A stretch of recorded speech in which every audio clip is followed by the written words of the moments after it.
I gave my father my left kidney to save his life. The recovery took 10 agonizing weeks, leaving me with a 6-inch scar that still bled through my bandages.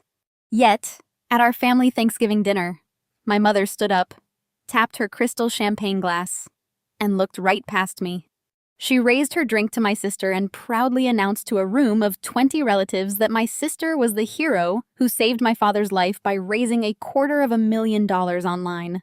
As the room erupted in applause for a lie, I braced my hands on the table to stand up and scream the truth. But my frail father grabbed my wrist. His eyes were wide with terror. Under the table, he slid a crumpled napkin into my palm. The hastily scribbled words changed my life forever. It read, "I got a report from the IRS. She kept all the money. Stay quiet. Your mother has me locked down. My name is Lauren. I am 33 years old and I work as a healthcare data analyst in Chicago. I am about to tell you how I dismantled my toxic family from the inside out, using nothing but their own greed and my hospital records." Before I continue this story, let me know where you are watching from in the comments below. Hit like and subscribe if you have ever been the invisible child who finally fought back. Growing up in a wealthy suburb of Chicago meant keeping up appearances was the only religion my family practiced. My mother, Patricia, cared only about status country club memberships and projecting the image of absolute perfection.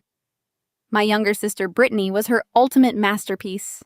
Brittany was 30 years old, a social media lifestyle influencer who knew exactly how to play the victim and manipulate every situation to her advantage. I was the opposite. I was independent, analytical, and completely immune to my mother's demands for superficial perfection. Because I refused to play their game, I was treated like an outsider in my own home. The only person I truly cared about was my father, Richard. He was a good man, but deeply passive, constantly bowing to my mother's controlling nature just to keep the peace. When my father went into renal failure earlier this year, the entire family panicked. His kidneys were shutting down and the transplant waiting list was years long. Without hesitation, I got tested. I was a perfect match. I did not do it for praise or for my mother's approval. I did it because I loved my dad. The surgery was brutal.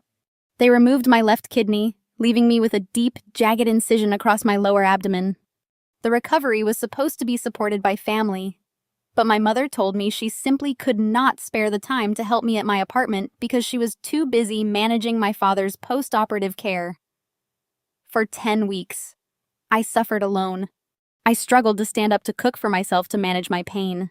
I wore a tight surgical binder every single day just to keep my core supported. Meanwhile, my sister Brittany took to the internet. She launched a massive fundraising campaign recording tearful videos about our father's failing health and begging her followers to help cover the astronomical medical bills. The campaign went viral. She raised exactly $250,000. But here is the detail that made my blood boil.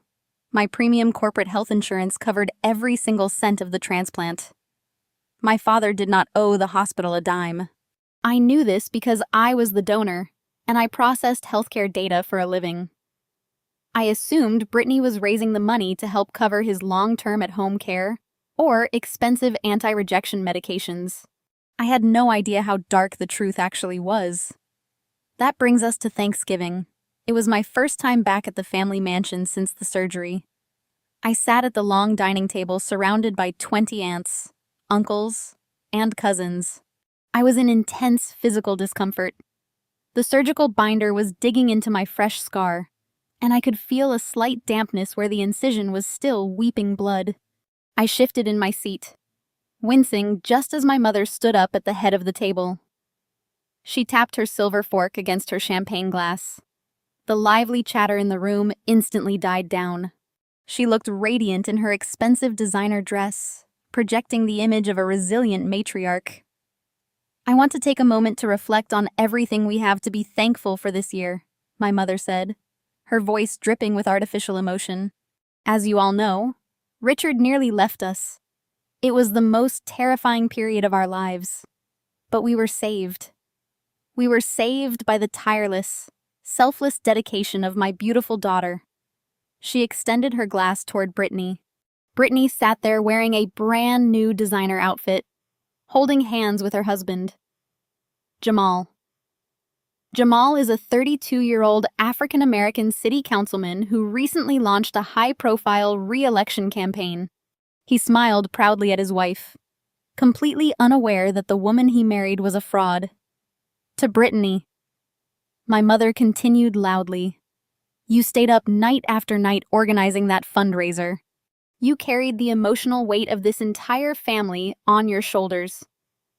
Because of your brilliant campaign, you raised $250,000 and paid off the medical debt that would have bankrupted us.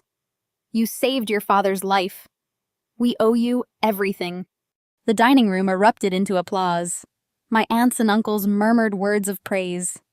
Everyone raised their glasses to Brittany. Not a single person looked at me.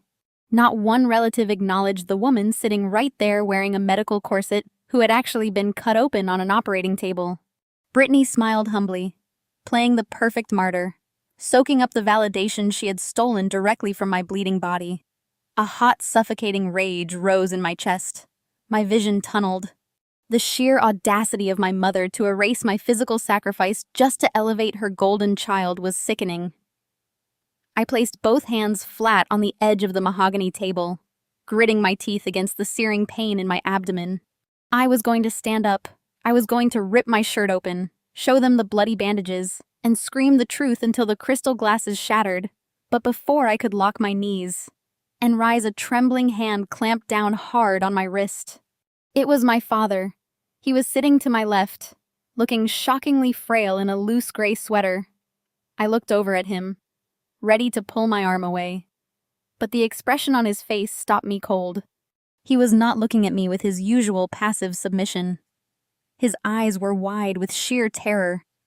He glanced frantically toward my mother, who was still smiling at the far end of the table. And then he looked back at me, under the cover of the heavy linen tablecloth. His trembling fingers slid a crumpled paper napkin into the palm of my hand. He squeezed my fingers closed over it, his grip desperate and urgent. Then he quickly pulled his hand away and picked up his water glass, pretending to take a sip. I slowly lowered my hands to my lap. My heart was hammering against my ribs, echoing in my ears over the sound of my relatives cheering for my sister. I carefully unfolded the stiff paper napkin under the table, keeping my eyes fixed straight ahead. I looked down at the hasty, jagged handwriting. The ink was slightly smudged, written by a man who was clearly shaking. The message contained only 4 short sentences, but they were enough to make the air leave my lungs completely. It read, I got a report from the IRS. She kept all the money. Stay quiet. Your mother has me locked down. I stared at those words until they blurred. She kept all the money. $250,000. My mother and sister had not just stolen my sacrifice to boost their egos. They had committed massive systematic fraud. And judging by the fear in my father's eyes and the words locked down, they were holding him captive to get away with it. I looked up from the napkin and stared directly at my mother, who was now hugging Brittany. I did not stand up. I did not scream. I just smiled. Let them have their applause. They had no idea that they had just handed a healthcare data analyst the exact thread needed to unravel their entire lives. The clinking of silverware and boisterous laughter resumed in the dining room as the dessert plates were cleared. I carefully slipped the crumpled napkin into the pocket of my slacks. Every movement sent a sharp flare of heat through my abdominal wall, but I forced myself to walk upright. I waited until my mother excused herself to fetch the coffee service before following her through the swinging double doors into the massive gourmet kitchen. The heavy wooden doors swung shut behind me, cutting off the noise of the party. Patricia stood by the marble island, arranging silver spoons on a silver tray. She did not even look up when I walked in. Are you quite finished trying to draw attention to yourself, Lauren? She asked, her tone sharp and clipped. Your posture at the table was atrocious. You looked like you were going to be sick right on the centerpiece. I stepped closer to the island, ignoring the throbbing pain under my surgical binder. I pulled the crumpled napkin from my pocket and smoothed it flat on the pristine marble countertop right next to her silver tray. "What is this?" I asked, keeping my voice dangerously low. Patricia finally paused. She glanced down at the napkin. Her perfectly manicured fingers hesitated for only a fraction of a second before she casually resumed arranging the spoons. Her face remained a mask of flawless indifference. "It looks like trash," she replied smoothly, "which is exactly where it belongs."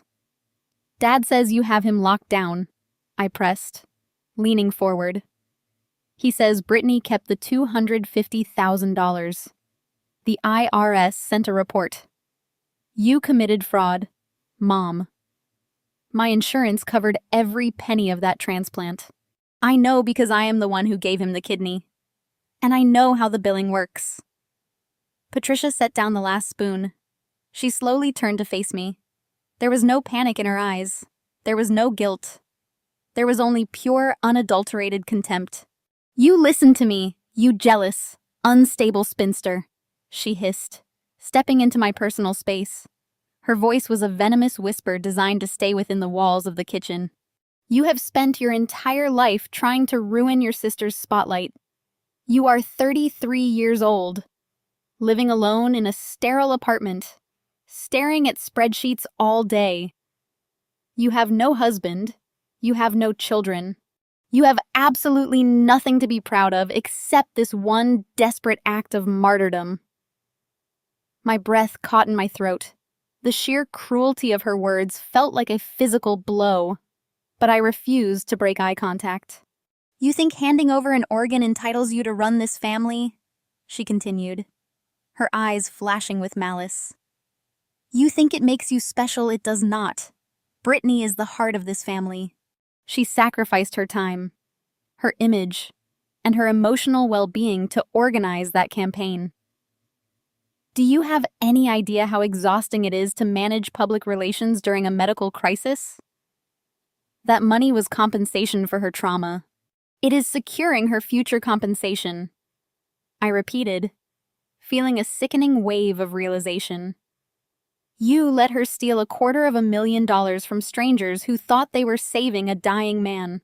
You are holding Dad hostage in his own home to keep him quiet. Your father is a sick, confused old man who does not understand complex finances," she snapped. "He is receiving the best care money can buy. My care. If you breathe a word of your little conspiracy theories to anyone, I will have you committed. You already have a history of needing therapy. Lauren, who do you think the police will believe, the respected matriarch and her prominent influencer daughter? Or the bitter, lonely woman who clearly suffered a mental break after a major surgery?" She reached out and snatched the napkin from the counter. She tore it into tiny pieces and dropped them into the stainless steel trash can.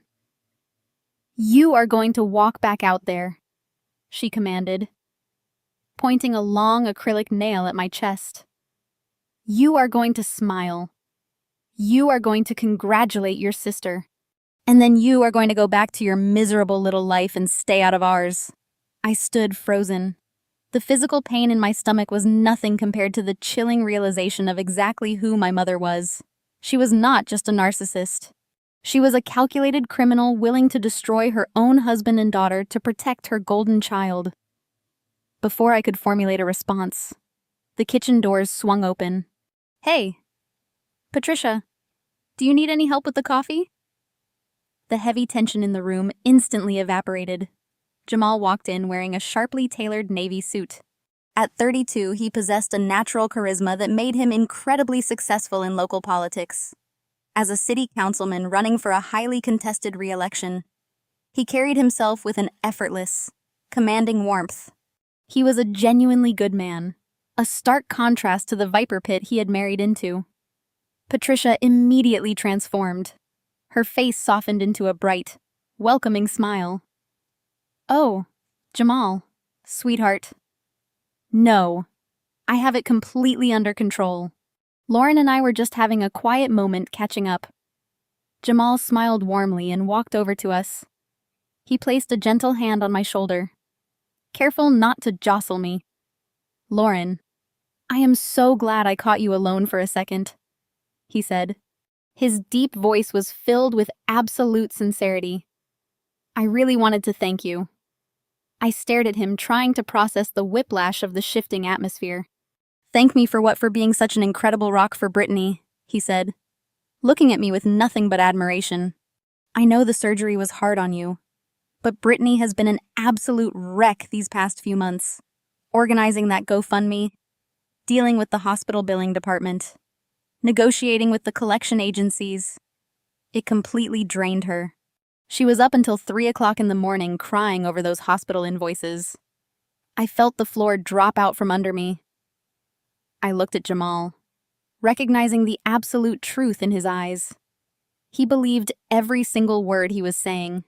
When we finally hit that fundraising goal and paid off the hospital last week, the relief on her face was indescribable. He continued shaking his head in awe of his wife. I am just so incredibly proud of her. But I know she could not have held it together without your sacrifice. Giving Richard your kidney gave Brittany the time she needed to save him financially.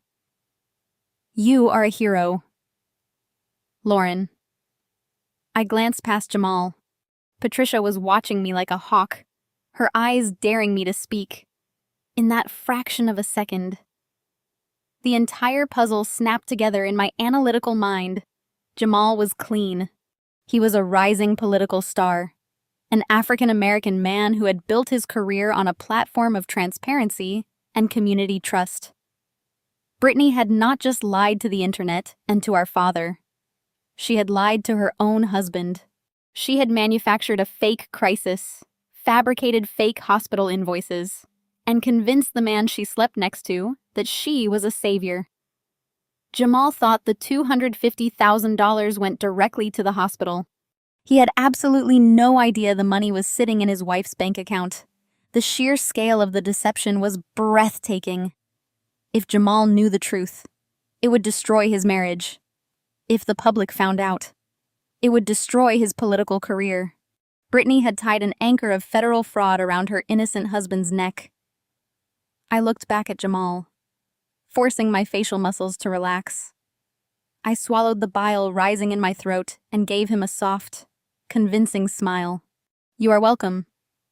Jamal, I said, my voice steady and clear. Brittany certainly did put on an unforgettable performance. I am just glad I could be here to see exactly how it all turned out. Jamal beamed, giving my shoulder one last appreciative squeeze before grabbing a tray of coffee mugs to help Patricia. As he turned his back, I met my mother's gaze one final time. I did not glare. I did not threaten her. I simply gave her a cold, calculating nod. She thought she had backed me into a corner by threatening me with my father and my mental health. She was wrong. She had just handed me the weapon I needed to burn her world to the ground. I pushed through the heavy wooden doors of the kitchen and stepped back into the warmly lit hallway. The transition from the sterile kitchen to the festive dining area felt like crossing between two different realities. My heart hammered against my ribs and the adrenaline flooding my system was beginning to wear off, leaving behind a sharp, throbbing pain in my abdomen. I pressed my hand against my surgical binder, taking shallow breaths. I needed to leave. I needed to get out of this house before my physical strength completely gave out. I made my way toward the front foyer to retrieve my coat. The sounds of my relatives laughing and clinking glasses echoed from the main living room. They were completely oblivious to the rot underneath the expensive hardwood floors they stood on. As I reached the hall closet, a hand shot out from the shadows of the adjacent powder room. Long fingers with perfectly manicured acrylic nails dug viciously into my bruised bicep. I gasped, pulling back, but the grip only tightened. Brittany yanked me into the dim alcove out of sight from the main gathering areas. The sweet, humble influencer persona she had worn all evening was completely gone. Her face was contorted into a mask of pure malice. Stripped of the ring light halo and the camera filters, my sister looked exactly like what she was, a predator. You think you are so smart. Lauren, she hissed, shoving me slightly against the flocked wallpaper. Any sudden movement sent fire radiating through my incision, but I refused to give her the satisfaction of seeing me WS. I saw you looking at Dad. She continued, her voice a jagged whisper. I saw him slip you that napkin. Do not play dumb with me. You always think you are the smartest person in the room just because you stare at computer screens all day. I kept my expression completely blank. I am smart enough to know you are committing federal fraud. Brittany, I replied, keeping my voice steady. You stole $250,000 from people who thought they were saving a dying man. You lied to your followers. You lied to our family. You even lied to Jamal. Brittany let out a short, harsh laugh. She leaned in close, her expensive perfume making my stomach turn. Jamal is an idealist, she spat. He needs money to win this election, and I am making sure he gets it. I am securing my future. Dad was going to die anyway before you decided to play the martyr. You think anyone is going to care about your little crusade? They will care when the IRS audits you, I countered. They will care when Jamal finds out his campaign is funded by medical fraud. Brittany stepped even closer, pinning me with a look of absolute sociopathic calm. Listen to me very carefully, you pathetic loser, she whispered. Mom holds Dad's medical power of attorney. She controls every single aspect of his post-operative care, right now. He is recovering in a luxury private suite with round-the-clock nursing staff. If you breathe one single word of this to Jamal, the police, or anyone else, Mom will pull the plug on his care plan tomorrow morning. My blood ran cold. The threat hung in the air, heavy and absolute. She will sign the discharge papers and transfer him to the most underfunded, rotting, state-run nursing facility we can find. Brittany continued, a cruel smile stretching across her face. You know exactly the kind of places I am talking about. The ones that smell like bleach and neglect. He will be sitting in a soiled bed in a shared room with no private nurses and no specialized transplant care. His body will reject the kidney. He will die. Lauren. And it will be entirely your fault because you could not keep your mouth shut. I stared at her, feeling a terrifying wave of helplessness wash over me. She was not bluffing. Patricia had the legal authority to do exactly what Brittany was threatening. My father was a hostage in his own failing body. If I went to the police right now, Patricia would execute the transfer before the investigation even began. The stress and lack of proper care would kill him within weeks. You do not have the guts to challenge us, Brittany sneered, stepping back and smoothing the fabric of her designer dress. You have always been weak. You let Mom walk all over you, and now you will let me do it, too, because if you do not, Dad pays the price. Now grab your cheap coat and get the hell out of my house. She turned on her heel and walked back toward the dining room, seamlessly slipping her vibrant influencer smile back onto her face as she rejoined the party. I stood in the alcove, trembling. The physical agony radiating from my surgical wound was blinding, but the emotional shock was worse. I was trapped. They had cornered me using the one person I loved as a human shield. I grabbed my wool coat from the closet, moving mechanically. I did not say goodbye to anyone. I walked out the heavy front door and stepped into the freezing Chicago night. The icy wind hit my face, serving as a harsh reminder of reality. I slowly made my way down the long paved driveway toward my modest sedan. Every step required monumental effort. By the time I reached my car, I was gasping for air, tears of pain and frustration stinging my eyes. I climbed into the driver's seat and locked the doors. The silence of the car was deafening. I leaned my head against the steering wheel, closing my eyes. I pictured my father, frail and terrified, sliding that napkin into my hand. He had risked everything to warn me. He was relying on me. Brittany and Patricia thought my silence was guaranteed. They thought because I was quiet, I was defeated. They thought their threats had paralyzed me. But they had made one catastrophic miscalculation. They forgot what I do for a living. I am a healthcare data analyst.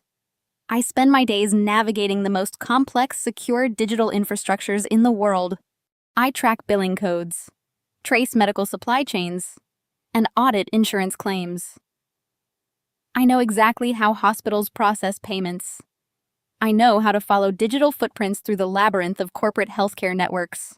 I know how to find the money. My mother and sister were playing a game of social manipulation and emotional blackmail. But fraud leaves a paper trail. Every forged invoice, every wire transfer, every cent that moved from that GoFundMe account into Brittany's pockets existed as a line of data. And data never lies. I opened my eyes, staring out through the frost-covered windshield. The tears had stopped. The panic was gone, replaced by a cold, calculating clarity. I was not going to scream. I was not going to argue with them. I was going to tear their entire lives apart, line by line, spreadsheet by spreadsheet. I would build a case so bulletproof, so undeniably solid that no amount of gaslighting or victim playing could save them. I would secure my father's safety first, and then I would drop the hammer. I started the engine, the heater, roaring to life. They wanted to use my kidney to fund their luxury lifestyle. They were about to learn that taking a piece of me came with a lethal price. I shifted the car into drive and pulled away from the mansion, ready to go to war. I pulled away from the mansion, fully ready to go to war. The long drive back to my downtown Chicago apartment was a blur of neon streetlights and freezing rain. The moment I locked my heavy deadbolt behind me, the adrenaline finally crashed. My knees buckled and I collapsed against the solid wooden door, gasping as a fresh wave of fire tore through my abdomen. The tight surgical binder felt suffocating, soaked with cold sweat and a faint trace of fresh blood. I squeezed my eyes shut, riding out the wave of physical agony. I forced myself to stand. There was no time for weakness. I limped down the narrow hallway into my home office, a cramped space dominated by a massive L-shaped desk and 3 high-resolution monitors. This was my sanctuary. This was where I held all the power. I lowered myself into my ergonomic chair, gritting my teeth against the sharp pull of my healing core muscles. I booted up my encrypted workstation. The low hum of the processor filled the quiet room.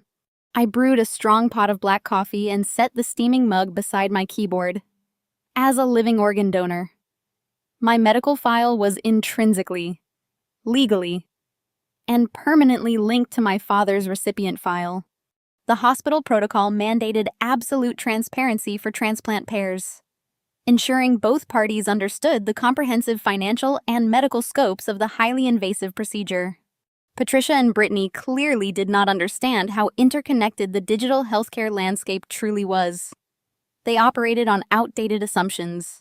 They assumed they could gatekeep the physical paperwork, intercept the mailed envelopes, and keep me completely in the dark. They were absolute fools. I logged into the Central Hospital patient portal using my secure 2-factor authentication. The sterile blue and white interface loaded instantly on my center monitor. I quickly navigated past my surgical recovery notes and blood work results. I clicked directly into the joint financial ledger. The portal system prompted a strict secondary security check. I typed in my credentials without a second of hesitation.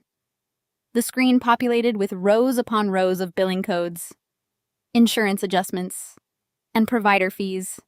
To a normal person looking at the screen, it would look like a meaningless, intimidating wall of numbers and obscure medical jargon. To me, it was a perfectly illuminated roadmap. I ran a complex data extraction script, filtering the thousands of line items from the day of our initial pre-op screenings all the way down to my father's current luxury recovery suite charges. I cross-referenced the billing codes with the explanation of benefits from my corporate health insurance. I work for one of the largest healthcare data firms in the entire country. Our employee insurance policy is Platinum Tier, specifically designed to cover catastrophic events and major transplant surgeries at 100% to actively encourage living donors. I watched the green progress bar on my screen race toward completion. The final spreadsheet generated, laying out the aggregate costs in bold black text. Gross hospital charges totaled just over $300,000. My eyes tracked across the screen to the column labeled Insurance Payout. The number matched exactly. I scrolled down to the final column. The patient responsibility. The amount my father supposedly owed out of pocket for the entire ordeal. The number was zero. Absolutely zero. My insurance had covered every single cent. The elite surgeon fees. The operating room cost the anesthesiologist the expensive anti-rejection medications, and even the private post-operative recovery suite. It was all fully paid. The GoFundMe campaign was built on a complete and total fabrication. There was no crippling medical debt threatening to destroy the family. There was no threat of bankruptcy looming over my parents' heads. The entire narrative of a family drowning in hospital bills was a calculated, highly lucrative scam. My hands hovered over the mechanical keyboard. I pulled up a secondary browser window and navigated directly to the GoFundMe page Brittany had created. The campaign banner featured a heartbreaking photo of my father in a hospital bed. A photo clearly taken before his surgery when he looked his absolute worst. The progress bar proudly displayed $250,000 raised from thousands of sympathetic donors. I scrolled through the campaign updates. Brittany had posted tearful videos and impassioned pleas for urgent financial help. But what I was looking for was buried in an update posted 3 weeks ago. She had uploaded a scan document to prove to her trusting followers that the funds were desperately needed. It was an invoice purportedly from the hospital billing department showing a massive outstanding balance of $245,000. I downloaded the image file and pulled it into my forensic analysis software. I split my monitors, placing the official hospital ledger on the left and Brittany's uploaded invoice on the right. The discrepancies were glaringly obvious to a trained eye. The font kerning on the hospital logo was slightly off-center. The billing codes listed did not match the National Correct Coding Initiative standards. They had used standard emergency room codes instead of the highly specific transplant modifiers. But the most damning piece of evidence was at the very bottom of the fraudulent document. It was a digital signature acknowledging the receipt of the massive debt. It belonged to Patricia. I zoomed in on the signature block. The metadata embedded deep within the uploaded PDF file told a story of premeditated criminal fraud. The document had not been generated by the sophisticated hospital billing software. The metadata clearly showed it was created using a basic consumer-grade PDF editor on a personal computer. I cross-referenced the embedded IP address. It traced back directly to the IP address of my parents' home network. Patricia had not just allowed Brittany to run a deceptive fundraising campaign. She had actively manufactured fraudulent legal documents to legitimize the entire operation. She had forged hospital invoices to extract money from thousands of well-meaning strangers. The audacity was staggering. They had weaponized my father's severe illness and my brutal physical sacrifice to execute a massive wire fraud scheme. I leaned back in my chair, the blue light of the monitors casting long shadows across my home office. The pain in my abdomen pulsed, but the fierce surge of adrenaline pushed it completely to the background. I had them. The evidence was irrefutable. I began capturing screen recordings, downloading the raw data files, and compiling the digital footprints into an encrypted offshore server. I made triple backups of the insurance payouts, the zero patient responsibility ledger, and the metadata proving Patricia forged the documents. If Patricia wanted to play games with my father's life using fraudulent documents, I would use the cold, hard truth to dismantle her reality. I reached for my coffee mug, my mind already racing to the next logical step. Finding out the truth about the hospital bills was only the beginning. Now I needed to follow the money and see exactly where that $250,000 had actually gone. I sat down my empty coffee mug and cracked my knuckles.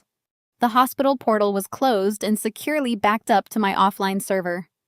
Now it was time to follow the money. GoFundMe campaigns leave a highly visible digital trail if you know exactly where to look and how to exploit the data. Brittany was arrogant and sloppy. She had linked the fundraiser directly to her public social media profiles, making the initial digital footprint incredibly easy to isolate.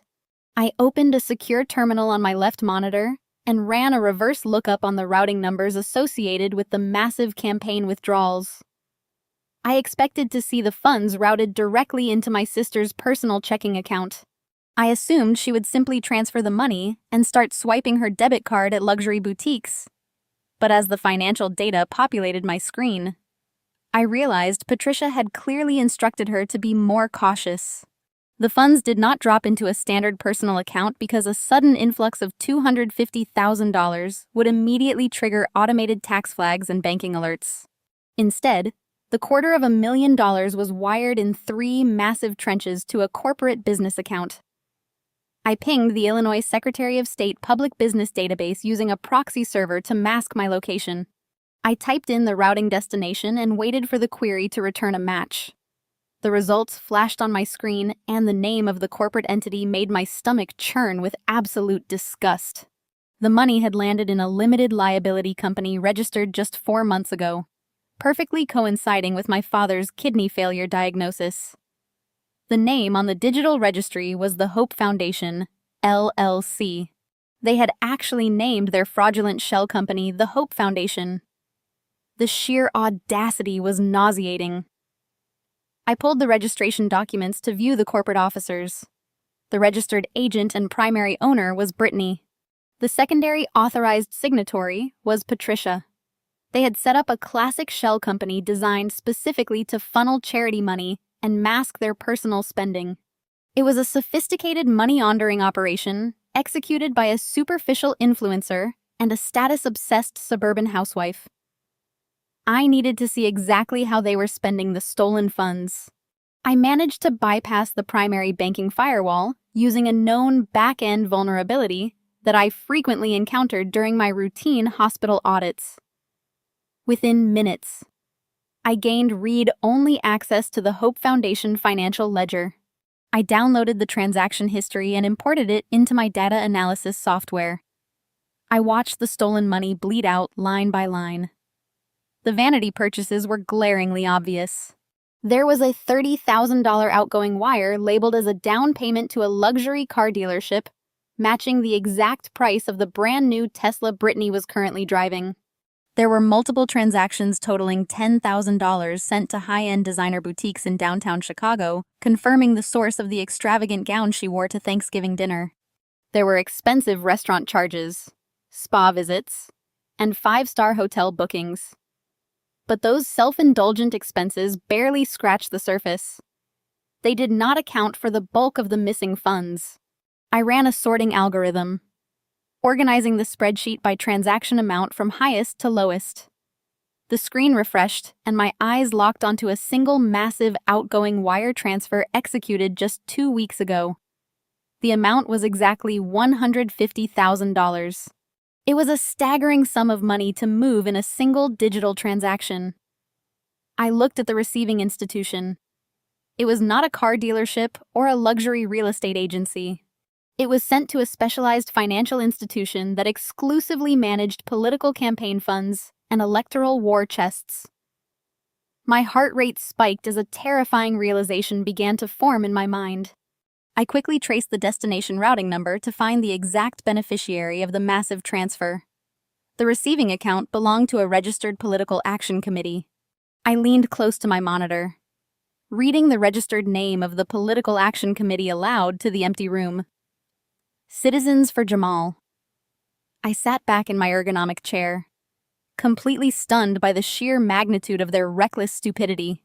Jamal was a fiercely honest man, running for a highly contested city council seat on a strict platform of transparency and community trust. I knew without a shadow of a doubt that he had absolutely no idea where this massive influx of campaign cash had actually come from. Brittany must have lied directly to his face. She likely told him she had secured a wealthy private donor, or funneled her lucrative social media influencer sponsorships directly into his political war chest. She smiled in his face, kissed him goodnight, and turned the man she supposedly loved into an unwitting accomplice to a catastrophic federal crime. The puzzle was completely solved. Patricia and Brittany did not just steal money to buy nice things. They stole money to buy political power. They wanted Jamal to win the election so Patricia could parade around the country club as the mother-in-law of a powerful Chicago politician, and Brittany could play the role of the glamorous, influential political wife. They used my kidney and my father's illness to fund their ultimate social climbing fantasy. My hands actually shook as I highlighted the $150,000 transaction and locked it into my encrypted evidence folder. This was no longer just a bitter family dispute over a stolen GoFundMe campaign. This was no longer a simple civil matter of forged hospital bills. This was felony wire fraud. This was deliberate money laundering. This was a severe and highly illegal violation of federal campaign finance laws. The Federal Bureau of Investigation does not just slap wrists for moving stolen charity funds into political campaigns. They destroy lives.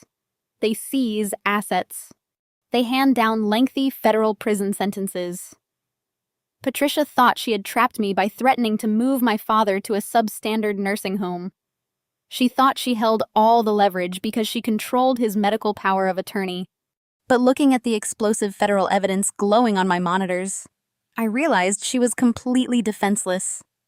I had the smoking gun that would absolutely obliterate her world. I just needed to secure my father's physical safety first, and then the trap would snap shut forever. I stared at the encrypted folder containing the ruin of my mother and sister. The digital lock clicked shut on the server, securing the evidence of their federal crimes. I closed my eyes for a fraction of a second, allowing myself a single shaky breath. The pain in my side was a dull roar, a constant reminder of the physical piece of myself they had exploited. I needed to focus on extracting my father. He was the only vulnerable piece left on the board. If I moved against Patricia while he was still under her roof, she would execute her threat and transfer him to a decaying state facility. I began drafting a timeline for a private medical transport, calculating the exact window when my mother usually attended her weekly country club mixer. My fingers flew across the keyboard, mapping out logistics routing emergency funds to cover the transport, and searching for premium rehabilitation centers operating under strict privacy protocols. I was so deeply absorbed in the extraction strategy that I completely missed the subtle digital tripwire I had crossed.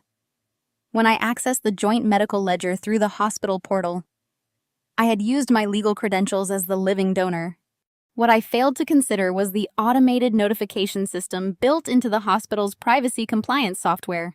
As the registered medical power of attorney, Patricia received a highly detailed email alert whenever a secondary party accessed the restricted financial tiers of my father's medical file. I did not know it at that exact moment. But Patricia was sitting in her lavish living room sipping her morning coffee when the hospital alert popped up on her phone. She saw my name. She saw the exact timestamp of my login. She saw the specific financial ledgers I had viewed. A normal person would have panicked. A normal person would have called me begging for forgiveness or demanding to know what I had found. Patricia was not normal.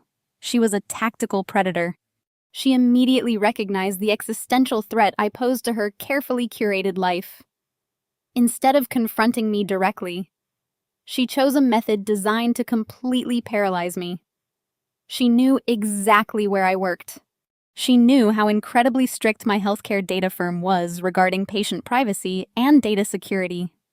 She picked up her phone, masked her caller identification, and dialed the corporate compliance hotline for my employer. Playing the role of a concerned anonymous citizen, she spun a masterful lie. She reported that a senior data analyst named Lauren was illegally utilizing proprietary corporate software to bypass hospital firewalls and unlawfully access the restricted medical records of a high-profile patient. She threw around aggressive keywords like HIPAA violation data breach and unauthorized financial surveillance. It was a calculated lethal strike aimed directly at my livelihood. The first sign of trouble arrived just before noon. I was finishing the medical transport booking when my corporate email chimed with a high-priority notification. It was a calendar invite from the Director of Human Resources and the Chief Compliance Officer. The subject line simply read, Urtent Personnel Review. The meeting was scheduled to begin in exactly 2 minutes. A cold knot formed in my chest. HR never scheduled immediate mandatory meetings unless someone was being terminated. I clicked the Zoom link, my heart pounding a frantic rhythm against my ribs. The video connected, revealing the sterile white walls of the corporate human resources office. 2 unsmiling executives stared back at me through the webcam. They did not engage in any pleasantries. The chief compliance officer leaned forward, his face a mask of bureaucratic severity.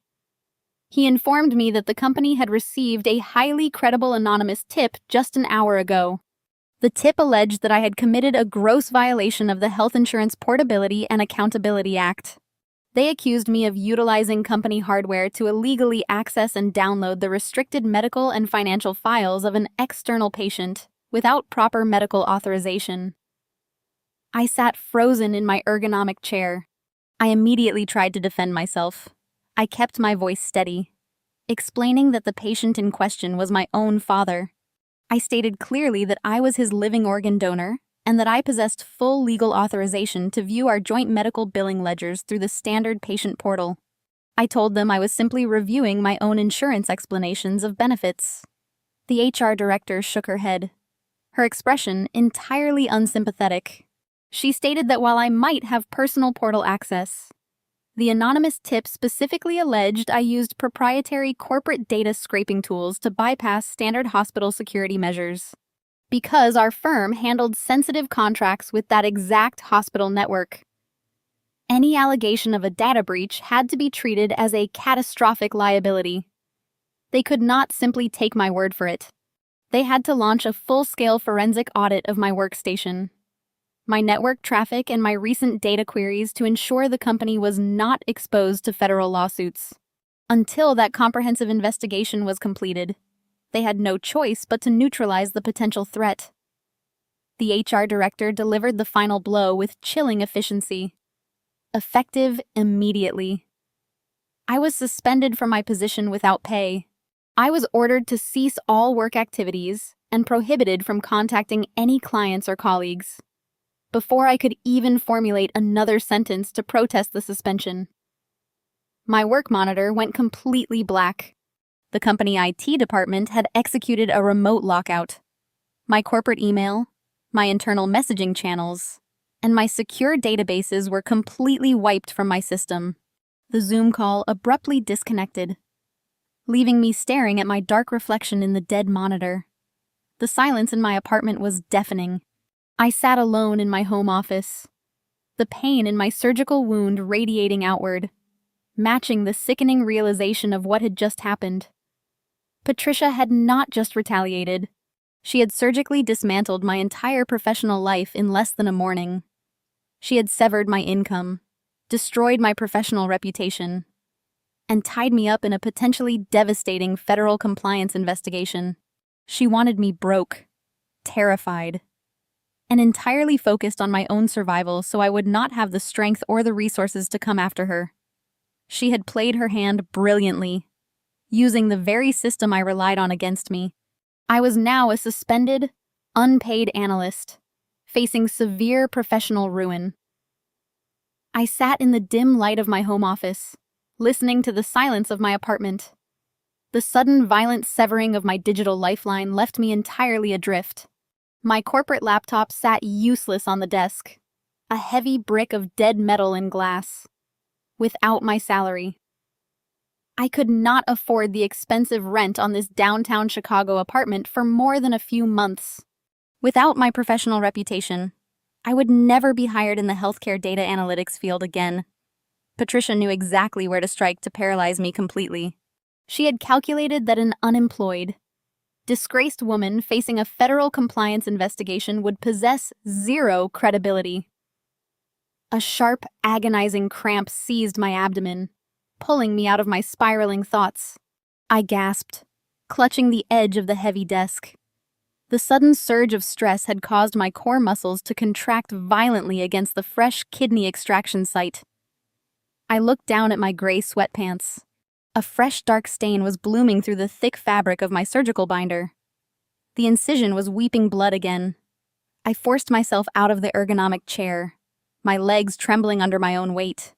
I hobbled down the narrow hallway to the bathroom, flipping on the harsh overhead vanity lights. The woman staring back at me in the mirror looked like a ghost. My skin was paled with dark, bruised circles dragging down my eyes.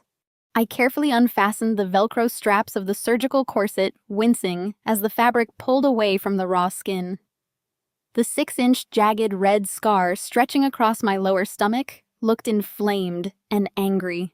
I grabbed a clean gauze pad and pressed it firmly against the seeping wound, closing my eyes against the intense burning sensation.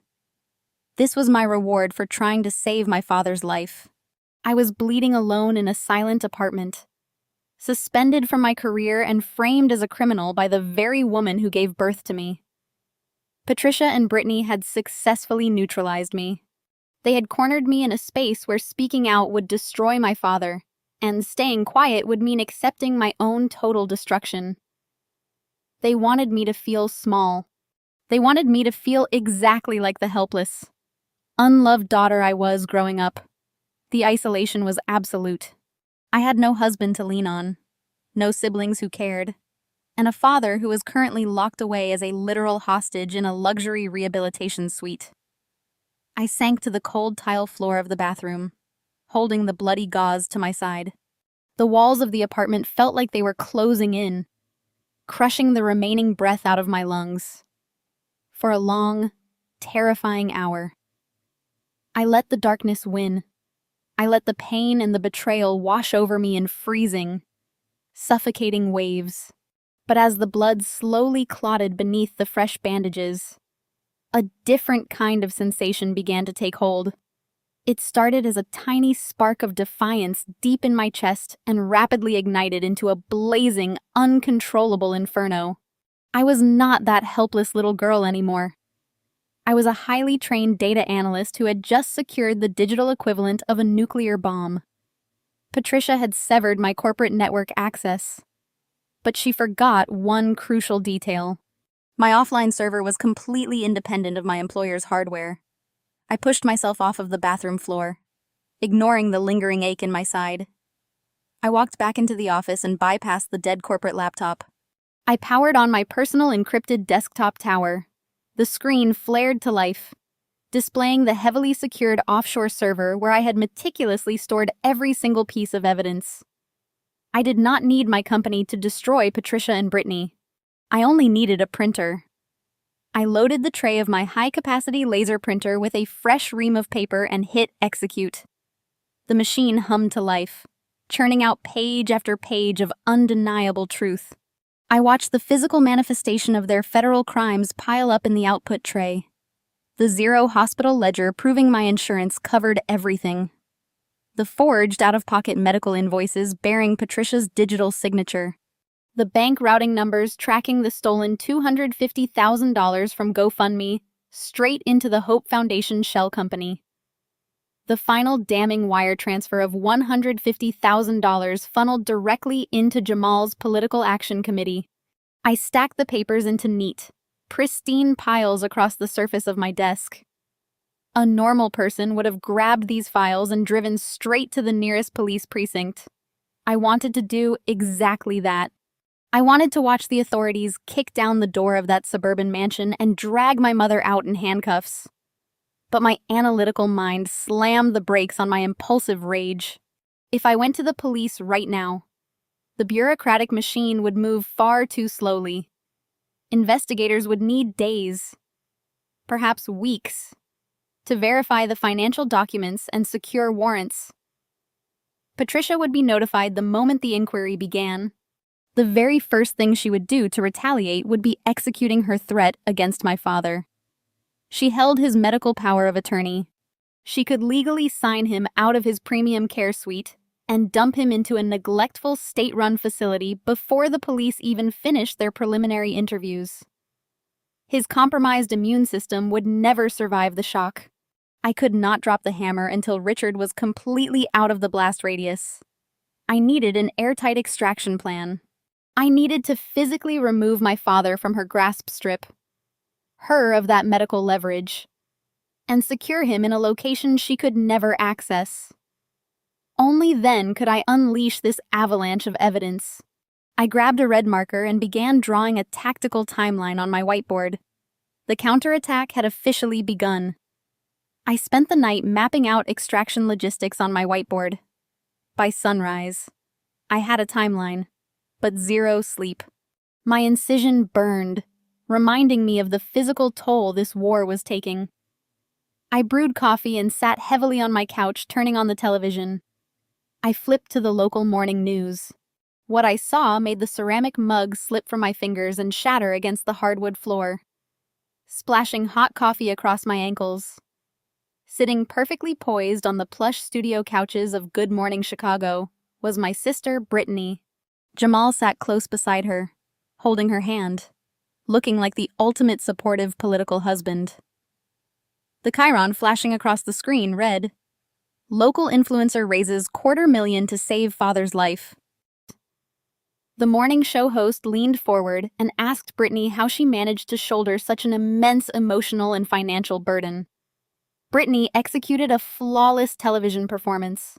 She dabbed her eyes with a tissue, careful not to smudge her makeup. She talked about the sleepless nights, the terror of almost losing her dad, and the heartwarming generosity of her online followers. Jamal chimed in his deep voice, resonating with genuine emotion, praising his wife's absolute resilience and unwavering dedication. Then the host pivoted, asking about the emotional toll on the rest of the family. That is when Brittany deployed her lethal tactical strike. She let out a shaky breath, squeezing Jamal's hand tighter. She looked directly into the camera lens, projecting profound sorrow. "It has been a beautiful miracle," she said, her voice trembling with manufactured grief. "But it has also brought out a dark side of our family that I never wanted to speak about publicly." She paused, letting the dramatic tension build perfectly.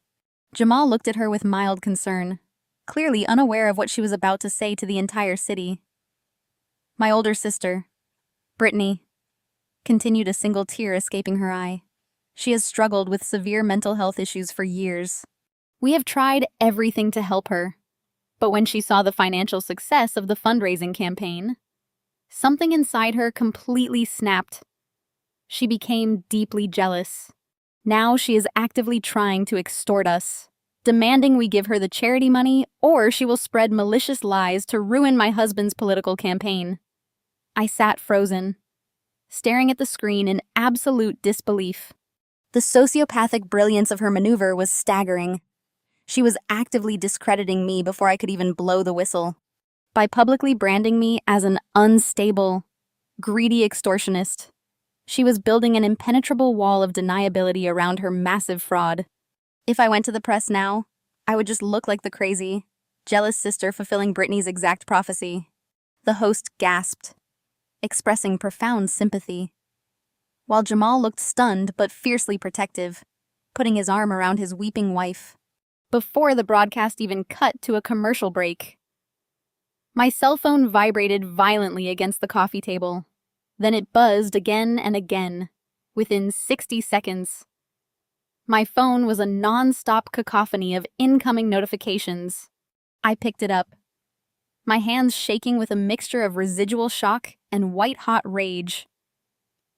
The extended family group chat, which I had been silently observing for months, was absolutely exploding. My Aunt Carol sent a rapid barrage of texts. "You are an absolute monster." "Lauren, trying to steal money from your dying father. You need psychiatric help immediately.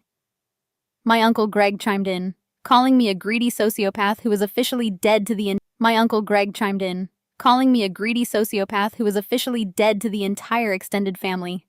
Cousins I had not spoken to in years sent venomous messages telling me to stay away from the family and threatening to call the police if I ever came near Brittany or Jamal. Patricia had clearly primed them, fanning the flames of their self-righteous fury. But the assault was not limited to my blood relatives. Brittany had cleverly mobilized her massive digital army. Her followers, fiercely loyal and highly reactive, quickly located my personal social media profiles. The notifications bled from private text messages into direct messages and public comments. My professional LinkedIn page. My private Instagram account. Everything was suddenly swarmed by hundreds of enraged strangers. They flooded my inbox with vile, hateful vitriol. People told me I was a disgusting human being who deserved to rot in a psychiatric ward. Some messages contained explicit physical threats describing exactly what they would do to me if I ever tried to harm the sweet, heroic influencer who just saved her father's life. The digital avalanche was designed to completely break my spirit. Patricia and Brittany wanted me to look at my phone and feel the crushing weight of public hatred. They wanted me to collapse into a puddle of anxiety, terrified of the social consequences of speaking out. They wanted me to surrender. I slowly stood up, ignoring the shattered coffee mug and the pool of dark liquid seeping into my floorboards. I walked back into my home office and looked at the neat, pristine stacks of printed evidence covering my desk. The bank routing numbers, the forged hospital invoices, the illegal campaign finance transfers. The hate messages vibrating on my phone were just noise. It was a desperate, noisy smokescreen designed to hide a massive federal crime. I picked up my vibrating phone and held the power button until the screen went completely black. The silence that followed was absolute and empowering. Brittany had just played her biggest card on live television. She had committed herself to the lie in front of the entire city of Chicago, making her inevitable downfall infinitely more public and humiliating. She thought she was isolating me. In reality, she was just building a much taller pedestal to fall from. I grabbed the red marker and turned back to my tactical whiteboard. The smear campaign did not change the mission. It only accelerated the timeline. I needed to get my father out of Patricia's grasp today. I wiped up the spilled coffee and dumped the glass shards. My mind raced through extraction logistics. I needed a private ambulance and a secure facility Patricia could not track. As I mapped driving routes on my secondary monitor, a sharp knock echoed from my front door. It was the frantic pounding of someone who demanded immediate attention. I checked the security camera feed linked to my intercom. Staring back through the lens was Brittany. She was still wearing the designer outfit from the morning news broadcast just an hour ago. She looked impatient, tapping her expensive leather boots against the hallway tile. I felt a surge of cold fury. She had immense nerves showing up at my apartment right after branding me a mentally unstable extortionist on live television. I adjusted my surgical binder to ensure my core was supported, took a steadying breath, and unlocked the door. Brittany pushed past me before I even opened the door fully. She breezed into my living room, bringing the overpowering scent of her designer perfume into my modest space. She looked around with visible disdain, curling her upper lip at my secondhand furniture. Outside my window, I could see the street-level parking lot. Gleaming under the harsh Chicago winter sky was a brand new cherry-red Tesla. It was parked illegally, blocking the fire hydrant. She had literally driven her stolen charity loot directly to my front door. "You look terrible, Lauren," she said, turning to face me. Her tone was dripping with that same fake sympathy she used on television. "You really should consider taking better care of yourself. The stress of your delusions is clearly taking a toll on your health." I crossed my arms, careful not to press against my healing kidney incision. "Get out of my apartment." "Brittany, you already performed your monologue for the morning news. You do not have a camera crew here to applaud your victim act." Brittany dropped the sweet sister routine instantly. Her eyes hardened into a flat, calculating glare. She reached into her expensive handbag and pulled out a crisp rectangular piece of paper. She stepped forward and shoved it against my chest. I reflexively grabbed it before it fell to the floor. It was a cashier's check drawn from a major corporate bank account. The pay line bore my name. The amount was exactly $5,000. Take the kidney money, drop the delusions, and disappear, Brittany commanded. Her voice was cold and entirely devoid of emotion. Mom and I are tired of dealing with your pathetic attempts to ruin our lives. Consider this a generous severance package. You pay your rent, you fix whatever miserable problems you have, and you stay far away from my husband and his campaign. If you accept this check, you sign away any right to speak about Dad or the fundraiser ever again. I stared down at the piece of paper in my hand. $5,000. She valued my left kidney, my physical agony, and my silence at $5,000 while she drove a $100,000 vehicle bought with fraud. The sheer magnitude of her delusion was almost fascinating. She genuinely believed she could buy her way out of federal wire fraud with a pocket change bribe. She thought I was as greedy and superficial as she was. I looked up from the check and met her arrogant gaze. I held the crisp paper between my thumbs and index fingers. I did not say a single word. I simply ripped the check straight down the middle. The sound of the thick paper tearing echoed loudly in the quiet apartment. I placed the two torn halves together and ripped them again, quartering her pathetic bribe. I let the shredded pieces flutter out of my hands. They drifted down, landing on the toes of her expensive leather boots. Brittany stared at the torn paper on the floor. Her jaw tightened and the skin around her eyes flushed with a dark, ugly rage. She stepped directly into my personal space, her voice dropping to a venomous whisper. You just made the biggest mistake of your miserable life. Lauren, you think you are so brave rejecting my money. You think you hold some kind of high ground. But you are just a stupid, isolated woman who does not understand how power actually works. Mom warned you last night, but clearly you did not listen. She leaned in closer, her eyes wide and manic. Mom is at the hospital administration office right now.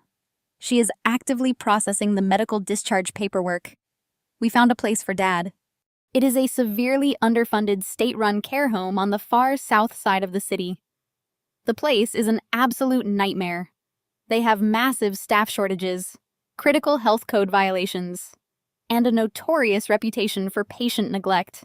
He will be transferred tomorrow morning at exactly 8 o'clock. Mom is moving him there just to punish you. He will be completely isolated. Lauren, you will never be allowed to visit him, and he will not survive a week in that filthy facility. The threat hit me like a physical punch to the gut. They were accelerating the timeline. Patricia was not waiting for me to make a move. She was proactively stripping away my leverage by throwing our father into a death trap. Brittany smiled a cold, triumphant smirk, seeing the genuine horror flash across my face. You brought this on him, Lauren, she whispered maliciously. You could have just taken the money and stayed quiet. Now, Dad gets to pay the price for your arrogant stubbornness. Have a nice life. Brittany spun around and marched out of my apartment, letting the heavy door slam shut behind her. I heard her expensive boots clicking rapidly down the hallway. A minute later, I heard the distinct electronic chirp of her Tesla unlocking in the street below. She drove away, leaving me standing in the center of my living room with the shredded pieces of her bribe scattered across my floor. My heart hammered against my ribs. I looked at the clock on the wall. It was currently 9 in the morning. Brittany said the transfer was scheduled for exactly 8 tomorrow morning. That meant my timeline had just imploded. I did not have a few days to carefully orchestrate a stealth extraction. I did not have time to meticulously vet private ambulances or double-check secure routes. I had exactly 23 hours to plan and execute a high-stakes rescue mission.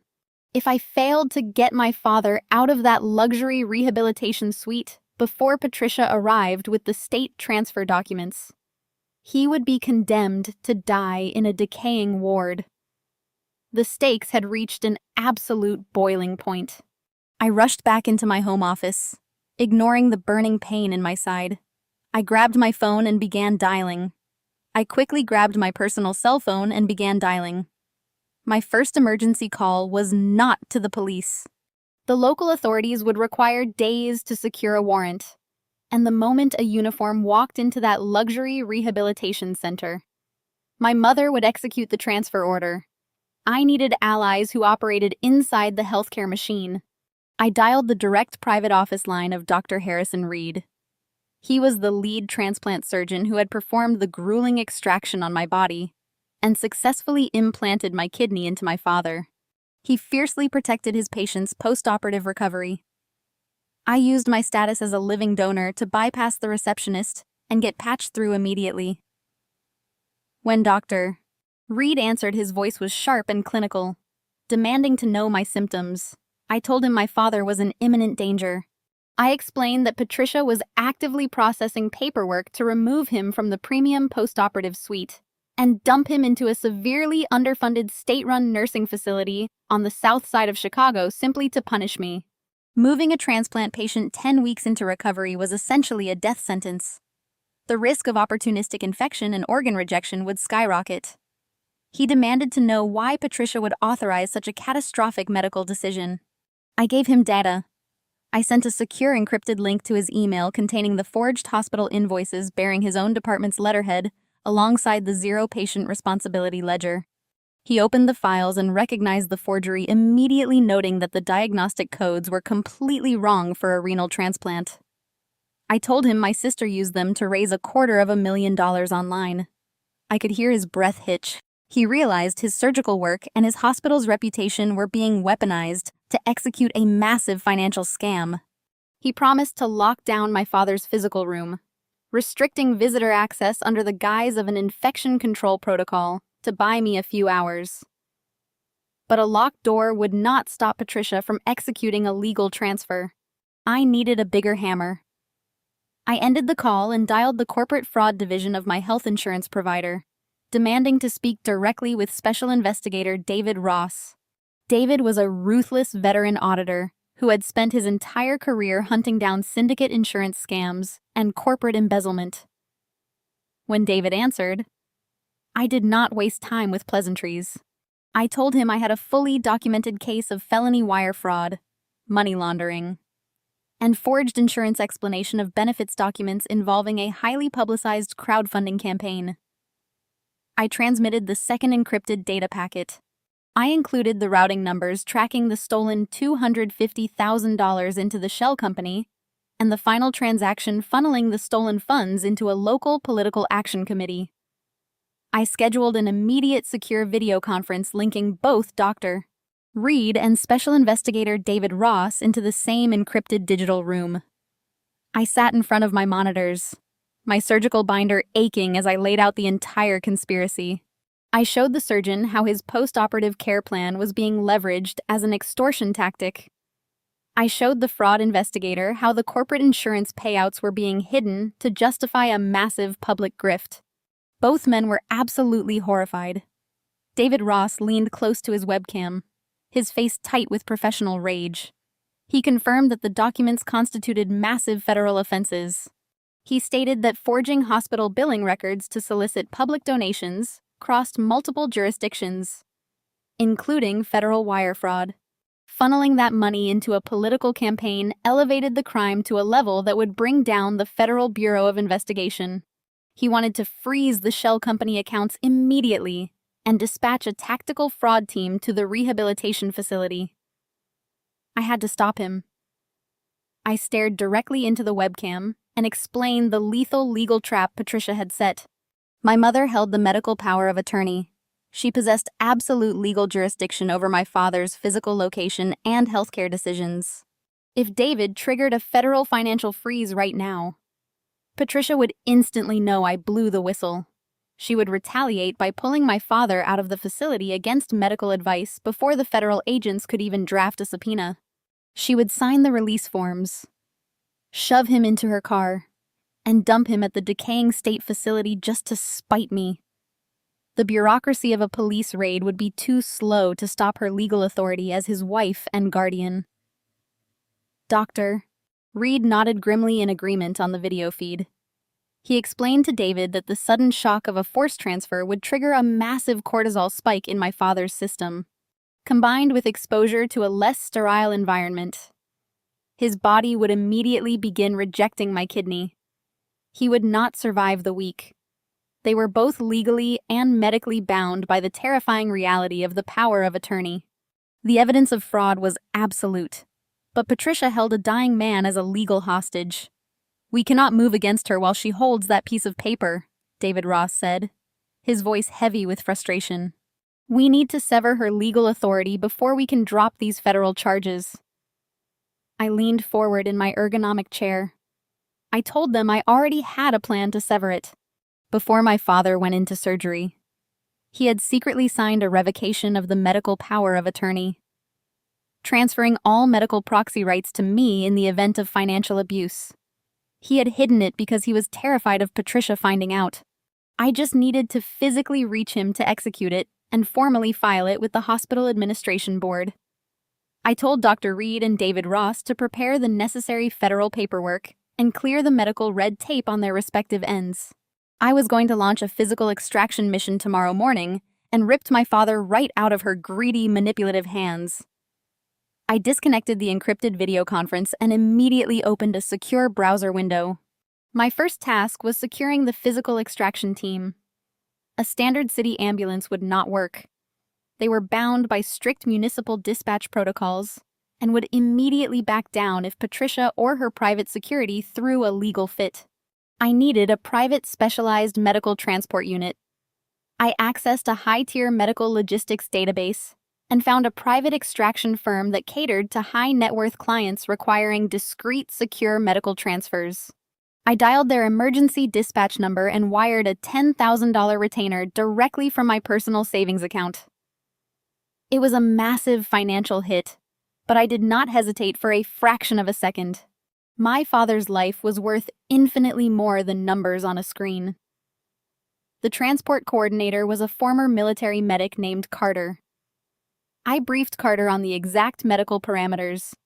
My father was 10 weeks post-op from a renal transplant.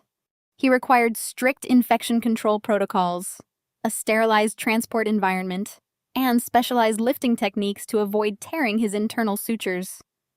Then I briefed him on the tactical obstacle.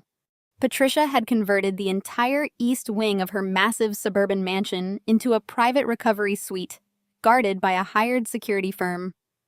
She restricted all visitor access under the guise of an immunome-promised quarantine.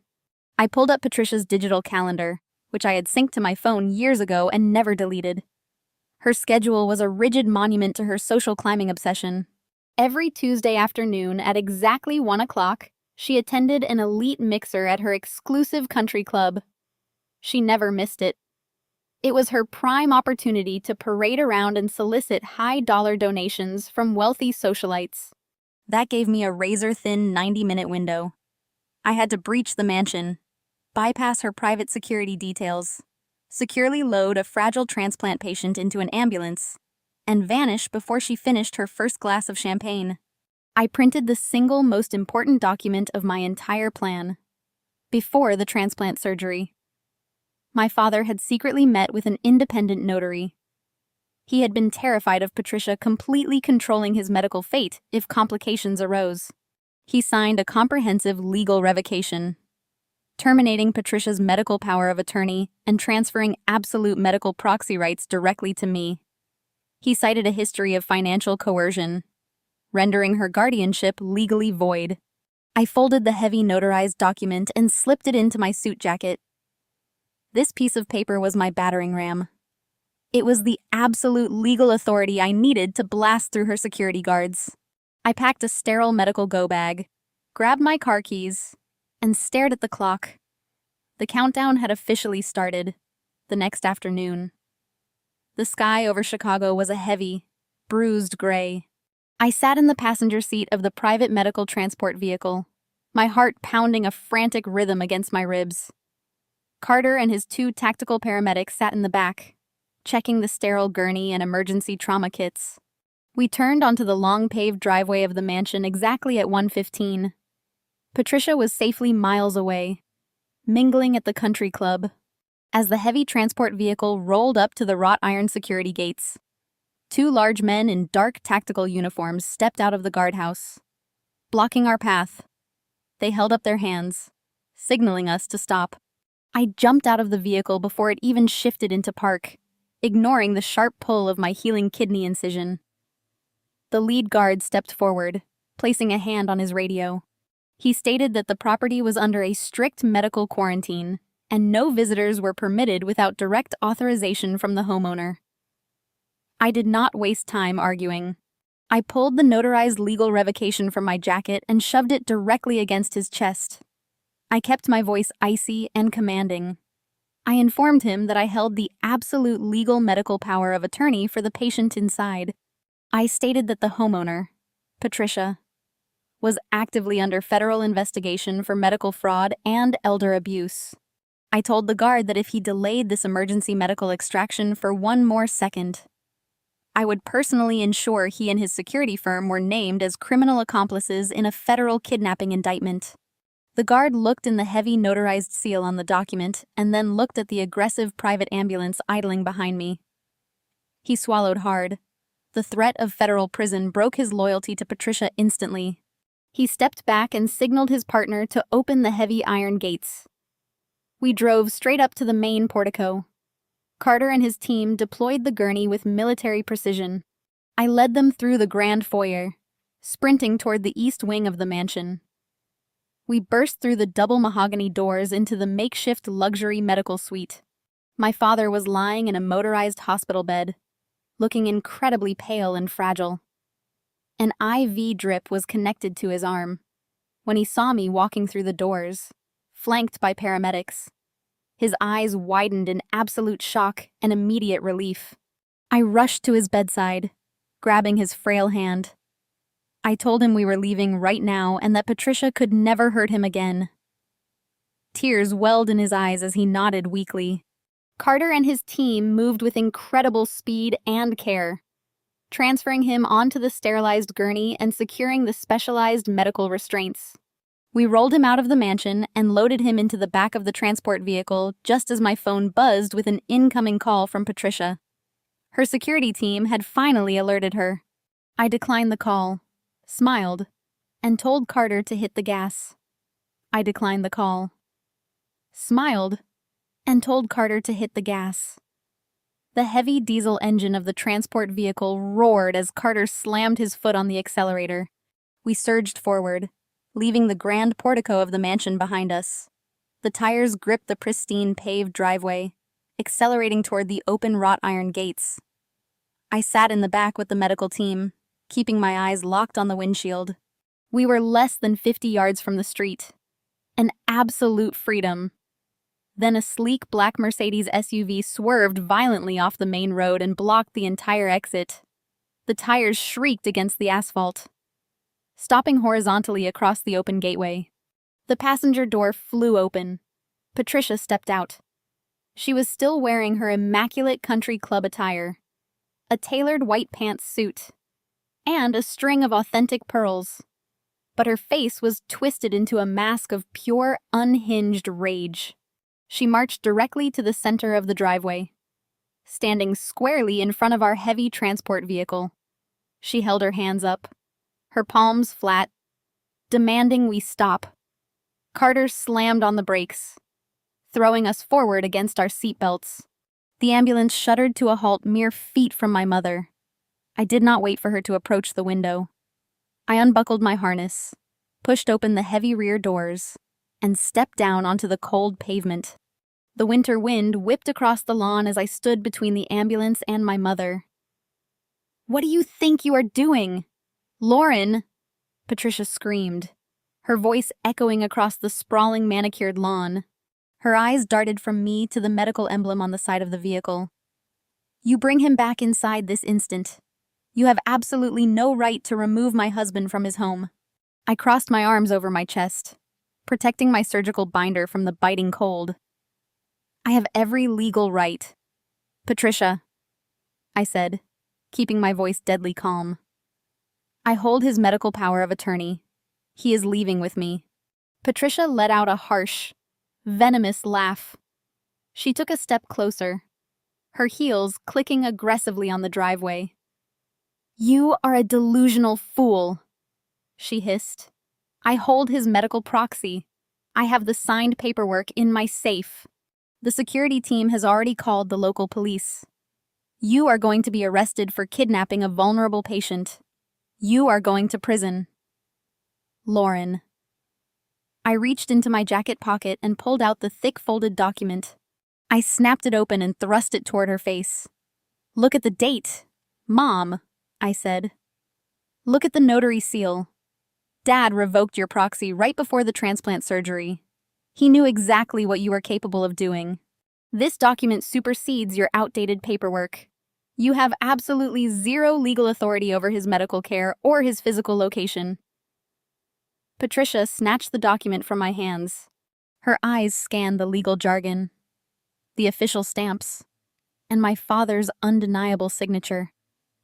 The color rapidly drained from her face. The realization that she had lost her primary hostage hit her like a physical blow. But Patricia was not the type of woman to surrender gracefully. She crumpled the legal document in her fist and lunged forward, attempting to push past me to reach the rear doors of the ambulance. I am his wife, she shrieked, her pristine country club image completely disintegrating into violent desperation. I will not let you take him. Before she could reach the doors, Carter stepped out of the vehicle. The former military medic was a towering, imposing figure in his dark tactical uniform. He positioned himself squarely blocking her path. His stance was completely unyielding. Ma'am, step back, Carter commanded, his voice vibrating with absolute authority. We have a verified legal proxy authorizing this medical transfer. The patient has clearly communicated his consent to leave this property.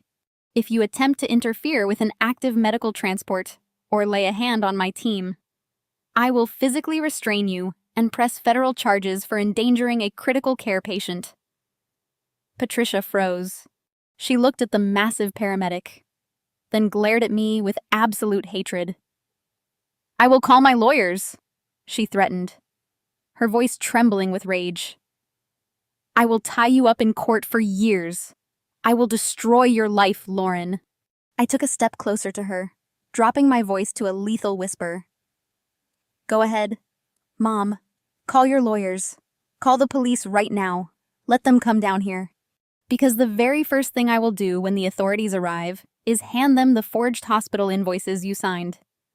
I will give them the banking records showing the $250,000 you and Brittany funneled into a shell company. I will show them the illegal political donations you pumped into Jamal's campaign. Do you really want to invite law enforcement to this house today? The threat of federal prison finally paralyzed her. Patricia stood frozen on the driveway, the wind whipping her perfectly styled hair around her pale face. Her mouth opened, but no words came out. She realized she had absolutely no leverage left. I turned my back on her and climbed back into the transport vehicle. I pulled the heavy door shut, sealing myself and my father safely inside. Carter jumped into the driver's seat, threw the vehicle into reverse, and aggressively maneuvered around the blocking Mercedes. We squeezed through the iron gates and merged onto the main road, leaving Patricia standing completely alone on her freezing suburban lawn, clutching the crumpled piece of paper that ended her reign of terror. Inside the back of this ambulance, the chaotic energy immediately dissipated. The heart monitor tracking my father's vitals steadied into a calm, rhythmic beep. I sat in the jump seat beside his gurney and took his frail hand in mine. He looked up at me, tears silently tracking down his weathered cheeks. We did it, Dad, I whispered, squeezing his fingers. You are safe now. I promise. The drive to the northern suburbs took nearly 45 minutes. I had spent hours researching and vetting facilities completely outside Patricia's sphere of influence. We pulled up to a highly secure premium rehabilitation center, surrounded by dense winter foliage and a guarded perimeter. The facility specialized in acute post-R-plant recovery and operated under the strictest privacy protocols in the entire state of Illinois. Carter and his team swiftly rolled the gurney through the private intake entrance. I met with the facility administrator, a sharp professional woman who understood the gravity of the situation. I registered my father under a private alias, Richard Thomas, utilizing his middle name to ensure his presence would never flag in any public medical registry. Patricia could hire all the private investigators in Chicago, and they would never find a digital trace of him here. I sat at the polished intake desk and pulled out my personal debit card. The required deposit for a private guarded suite with round-the-clock dedicated nursing staff was astronomical. It completely wiped out my remaining life savings. The transaction approved, draining my accounts dry. I did not care. Money was a renewable resource, but my father's life was not. I established uncompromising security protocols with the administration. No visitors were allowed under any circumstances. No phone calls were to be transferred to his room without my explicit verbal authorization. Any attempt by anyone matching Patricia's or Brittany's description to access the facility would result in an immediate police response. I walked down the quiet, sanitized hallway to his new private suite. It was a spacious room with large windows overlooking a serene private garden. The medical staff had already transitioned him into a comfortable bed and connected his IV fluids. He looked incredibly tired, but the overwhelming fear that had haunted his eyes for the past 10 weeks was finally gone. He was secure. The asset was safe. Patricia had lost her human shield, and Brittany had lost her leverage. I stood by the window, watching the afternoon light fade across the winter garden. My surgical wound throbbed, a fierce reminder of the battle I was fighting. I pulled my phone from my pocket and looked at the black screen. It was time to initiate the final phase. I was going to drop the evidence directly onto their biggest public stage. I walked out of the secure rehabilitation center and stepped into the freezing Chicago evening. The winter wind bit through my thin wool coat, but I barely felt it. My mind was completely calibrated to the task ahead. I hailed a passing cab and gave the driver an address in the downtown loop. I was not heading home to rest. I was heading to a secure corporate conference room arranged by David Ross, the special fraud investigator from my insurance company. The ride took 40 minutes. I used the time to mentally review every single spreadsheet, every forged signature, and every routing number I was about to hand over to the federal government. Every time the cab hit a pothole, a sharp jolt of pain radiated from my kidney extraction site, but I pushed the agony aside. I walked into the sleek high-rise building and flashed my identification at the security desk. They expected me. I took the elevator to the 42nd floor, stepping out into a dimly lit lobby. David Ross was waiting for me inside a soundproof glass conference room. He was a sharp, intense man who looked exactly like someone who spent decades hunting white-collar criminals. Sitting next to him was a tall, athletic man in a tailored dark suit. He stood up as I entered. "Lauren, I am Special Agent Harrison Cole with the Federal Bureau of Investigation," David said, making the introductions. "Agent Cole specializes in public corruption and campaign finance fraud. I briefed him on the data packets you sent yesterday." I shook his hand and sat down at the heavy oak table.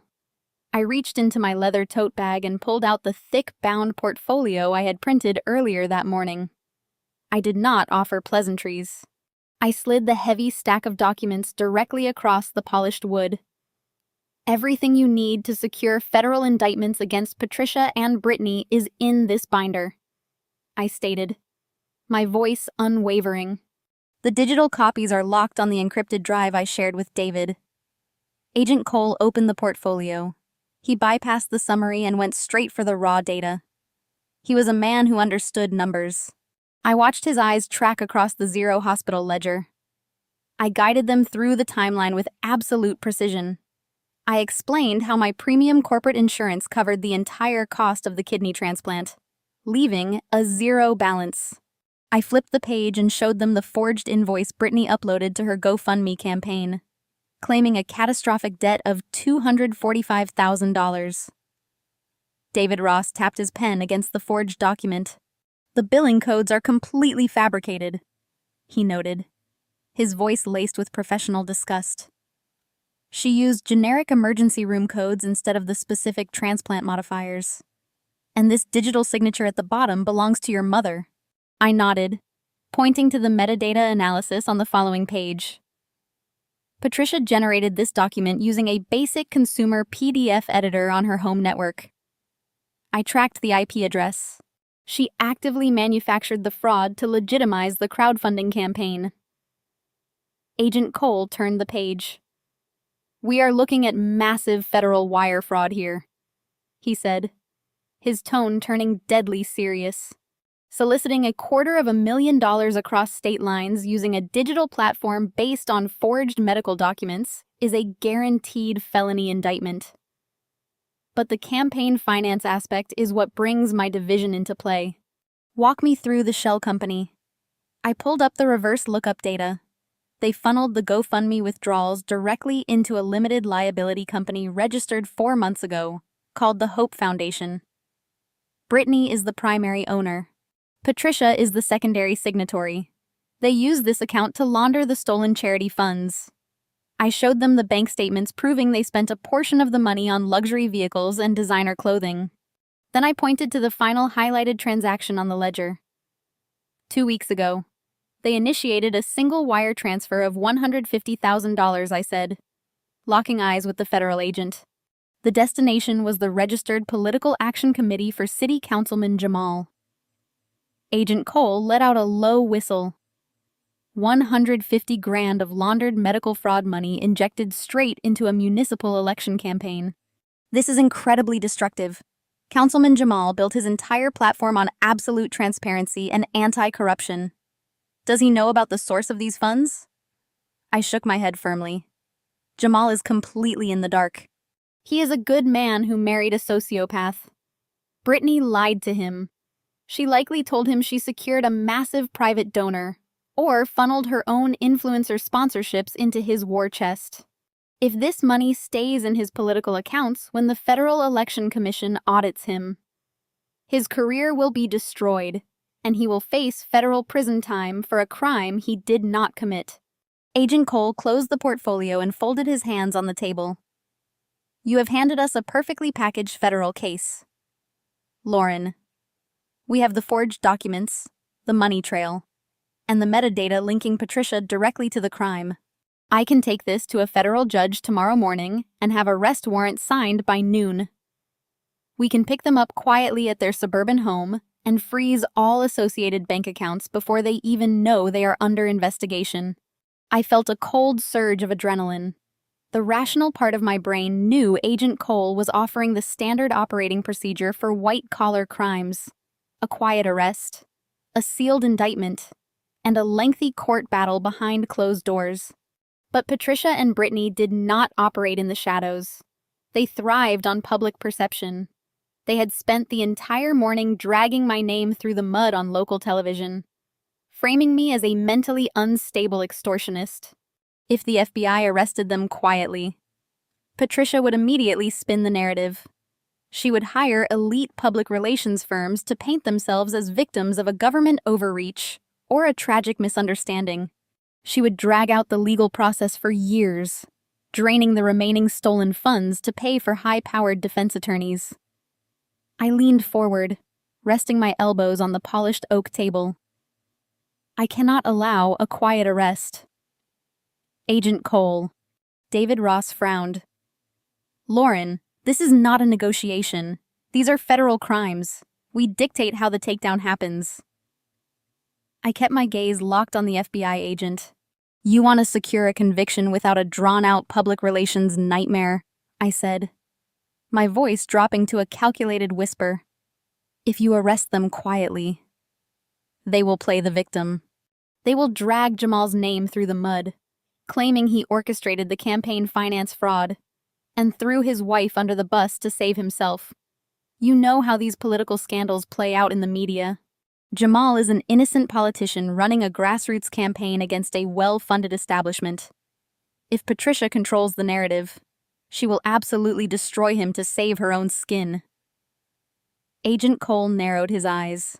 What exactly are you proposing? Lauren. I sat back in my chair. The plan fully materialized in my mind. Jamal is hosting his biggest campaign fundraising gala this coming Saturday night. It is a massive high-profile event at a luxury hotel downtown. Every major political donor, every local news anchor, and every prominent socialite in Chicago will be in that ballroom. Brittany is scheduled to be the keynote speaker. She is going to stand on that stage wearing a dress bought with stolen charity money. And she is going to tell a room full of millionaires how she saved her father's life. David Ross shook his head slowly, realizing what I was implying. You want to drop this evidence at the gala, I want to detonate it. I corrected him. I am going to walk into that ballroom and expose their entire operation on the biggest public stage they have ever built.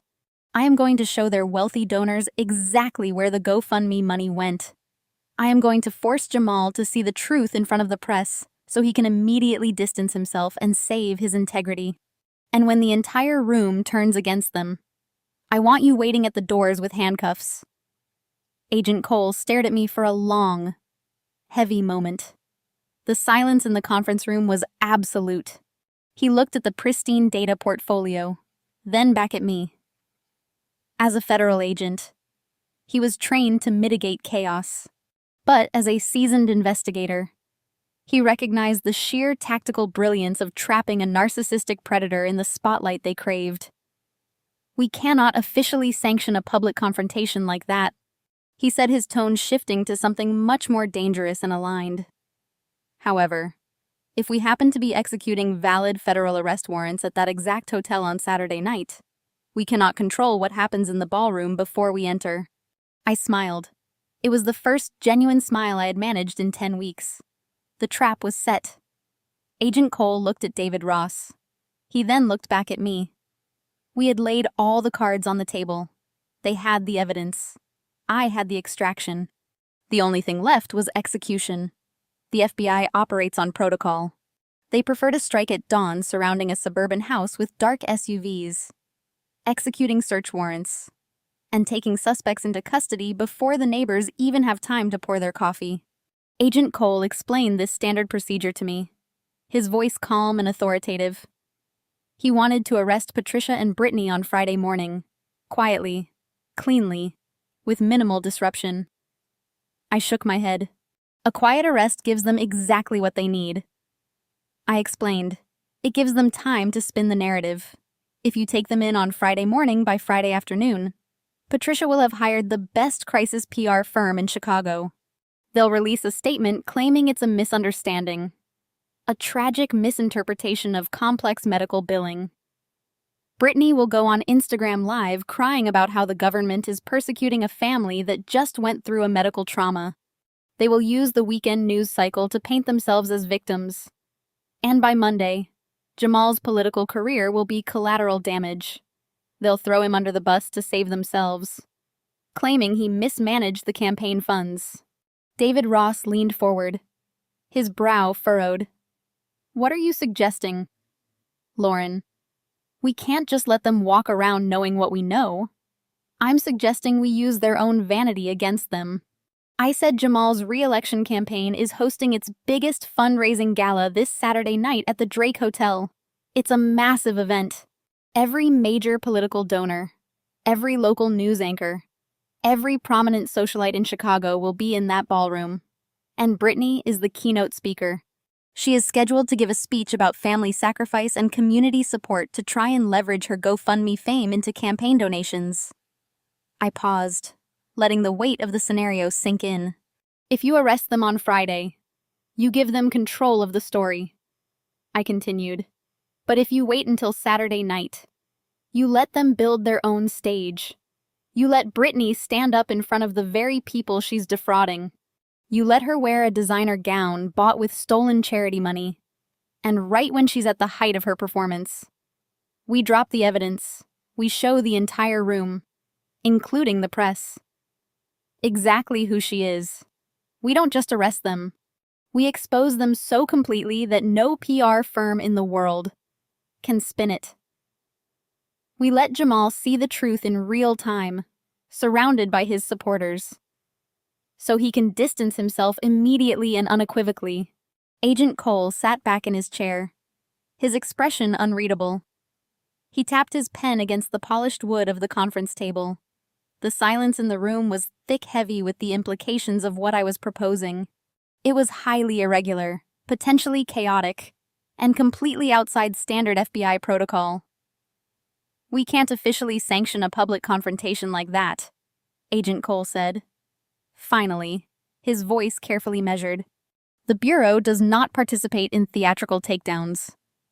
I held his gaze. "I'm not asking you to participate in the theater," I replied. "I'm asking you to be in the lobby of the Drake Hotel at exactly 8 o'clock on Saturday night to execute valid federal arrest warrants. Whatever happens in the ballroom before you enter is completely out of your control." A faint, almost imperceptible smile touched the corner of David Ross's mouth. He looked at Agent Cole. "She's got a point.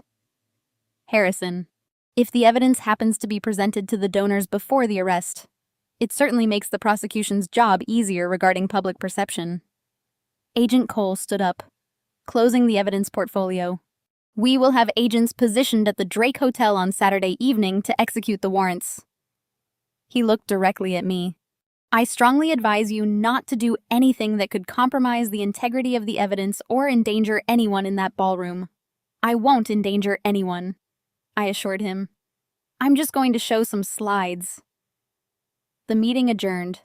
The federal machinery was officially in motion. I had secured my father's safety and initiated the legal take-own. Now I needed to orchestrate the Trojan horse. The Drake Hotel is a historic, opulent venue known for its grand ballrooms and state-of-the-art audiovisual capabilities. In my line of work, I deal with complex digital networks, but infiltrating a high-security hotel, AV system required a different kind of expertise. I needed someone who understood event production tech inside and out.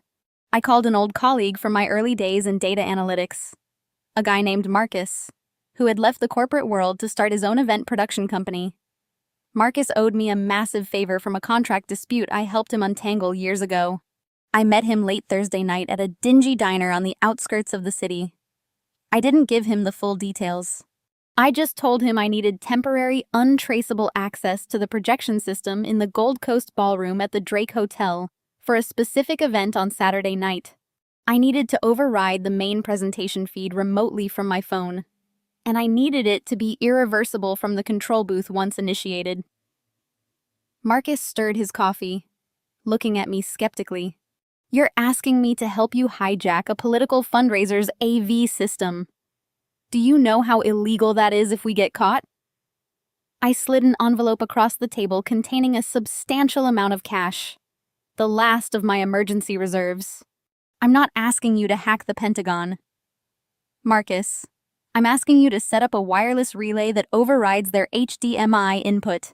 I need a 10-minute window. That's it.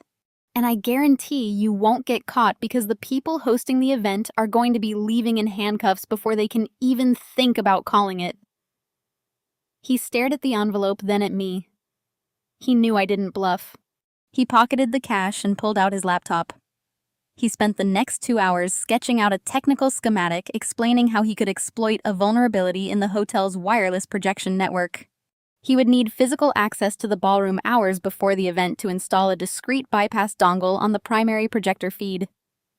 "I can get you the access I promised." On Friday afternoon, the day before the gala, I used a burner phone to call the hotel's event management office, playing the role of a stressed assistant from Jamal's campaign. I frantically explained that we had a last-minute video presentation that needed to be tested on the ballroom's main screens. I told them a tech specialist named Marcus would be arriving in an hour to run a quick diagnostic. Given the high-profile nature of the event, the hotel staff accommodated the request without a second thought. Marcus walked into the Gold Coast Ballroom at 2 o'clock on Friday afternoon, flashing a fake campaign badge. He spent 15 minutes testing the projection system, during which he seamlessly installed the wireless bypass dongle directly into the primary control rack.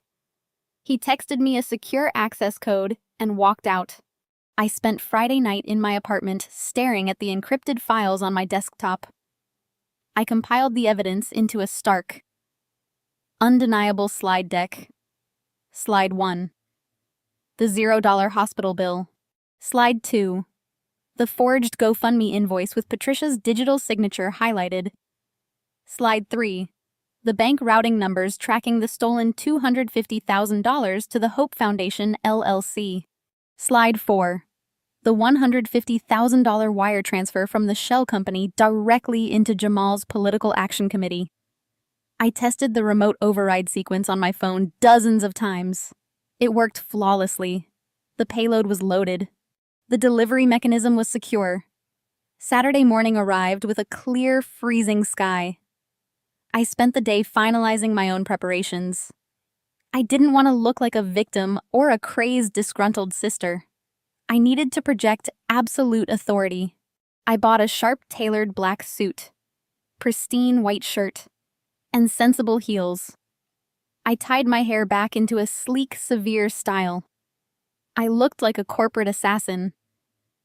At 6 o'clock, I received a text from Agent Cole. Teams are in position. Awaiting visual confirmation. At 7 o'clock, I ordered a black car to take me to the Drake Hotel.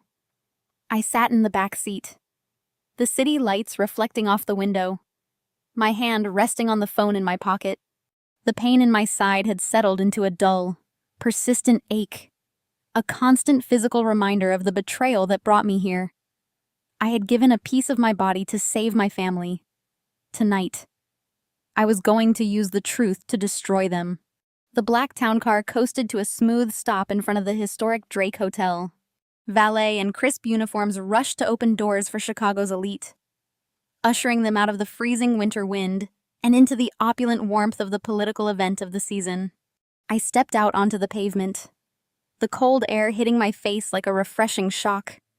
I adjusted the lapels of my tailored black suit. It was a flawless, sharp silhouette that demanded respect and projected absolute authority. Beneath the fine wool fabric, my surgical binder held my healing abdomen tight. The physical ache of my missing kidney was still there, but the fierce coursing adrenaline rendered it completely irrelevant. I walked through the revolving brass doors, my heels clicking rhythmically against the polished marble floors, stepping directly into the belly of the beast. The Gold Coast Ballroom was a spectacle of extraordinary wealth and political influence. Crystal chandeliers cast a dazzling, fractured light over hundreds of prominent guests. Local politicians in bespoke tuxedos mingled with socialites draped in expensive couture gowns. Waiters glided silently through the crowd, balancing silver trays of champagne flutes and delicate hors d'oeuvres. At the far end of the room, a massive stage had been erected, flanked by towering banners prominently displaying Jamal's campaign slogan. Reporters from local news networks had set up their heavy broadcast cameras on elevated risers at the back, perfectly positioned to capture every single moment of the highly anticipated keynote address. I grabbed a glass of sparkling water from a passing tray and blended into the periphery of the room, a silent predator scanning the environment. It did not take long to spot my mother. Patricia was holding court near the grand staircase, entirely in her element. She wore a stunning emerald green evening gown that radiated expensive arrogance. Laughing brightly at a joke made by a prominent city developer, she looked exactly like the powerful, untouchable matriarch she had always pretended to be. I watched her sip her champagne, basking in the warm glow of the stolen political spotlight. Then she turned her head. Her eyes swept across the crowd and locked directly onto mine. The transition was instantaneous. The artificial warmth vanished from her face, replaced by a rigid, visceral panic. The color completely drained from her cheeks, leaving her makeup looking like a painted mask. She abruptly excused herself from the wealthy developer and frantically signaled to two massive private security guards stationed near the ballroom entrance. I did not move. I took a slow, deliberate sip of my water, holding her terrified gaze as she marched across the carpeted floor with the two large men trailing closely behind her. "What do you think you are doing here?" Patricia hissed, her voice vibrating with a frantic, suppressed rage. She positioned her body to block me from the view of the other guests, her eyes darting nervously toward the reporters. "You need to leave this instant. You are not ruining this night for your sister." I offered her a cold, unyielding smile. "Good evening. Mom, the ballroom looks stunning.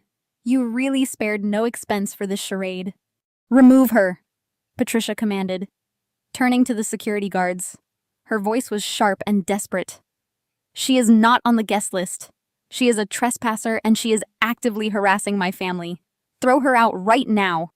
The larger of the two guards stepped forward, raising his hand to grasp my shoulder. "Ma'am, I am going to have to ask you to step outside," he said, his tone leaving no room for negotiation. I did not flinch.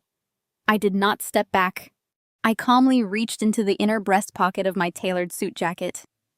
Patricia's breath hitched, a flash of genuine fear crossing her face, perhaps imagining I was about to pull out the federal indictments right there in the lobby.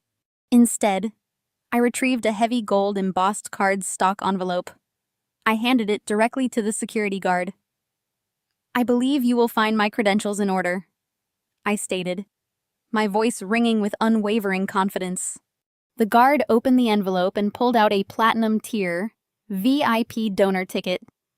It was the highest level of access available for the gala, granting premium entry to the main ballroom, the private donor reception, and the backstage VIP lounge. I had purchased it 2 days ago using a secure, untraceable shell, LLC, completely bypassing my family's heavily guarded guest list. The guard scanned the barcode printed on the back of the ticket with his handheld device. The machine emitted a cheerful, validating chime.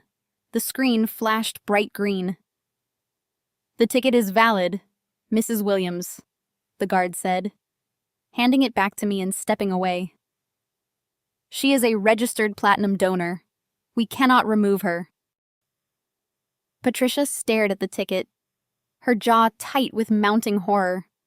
She realized instantly that she had completely lost control of the perimeter.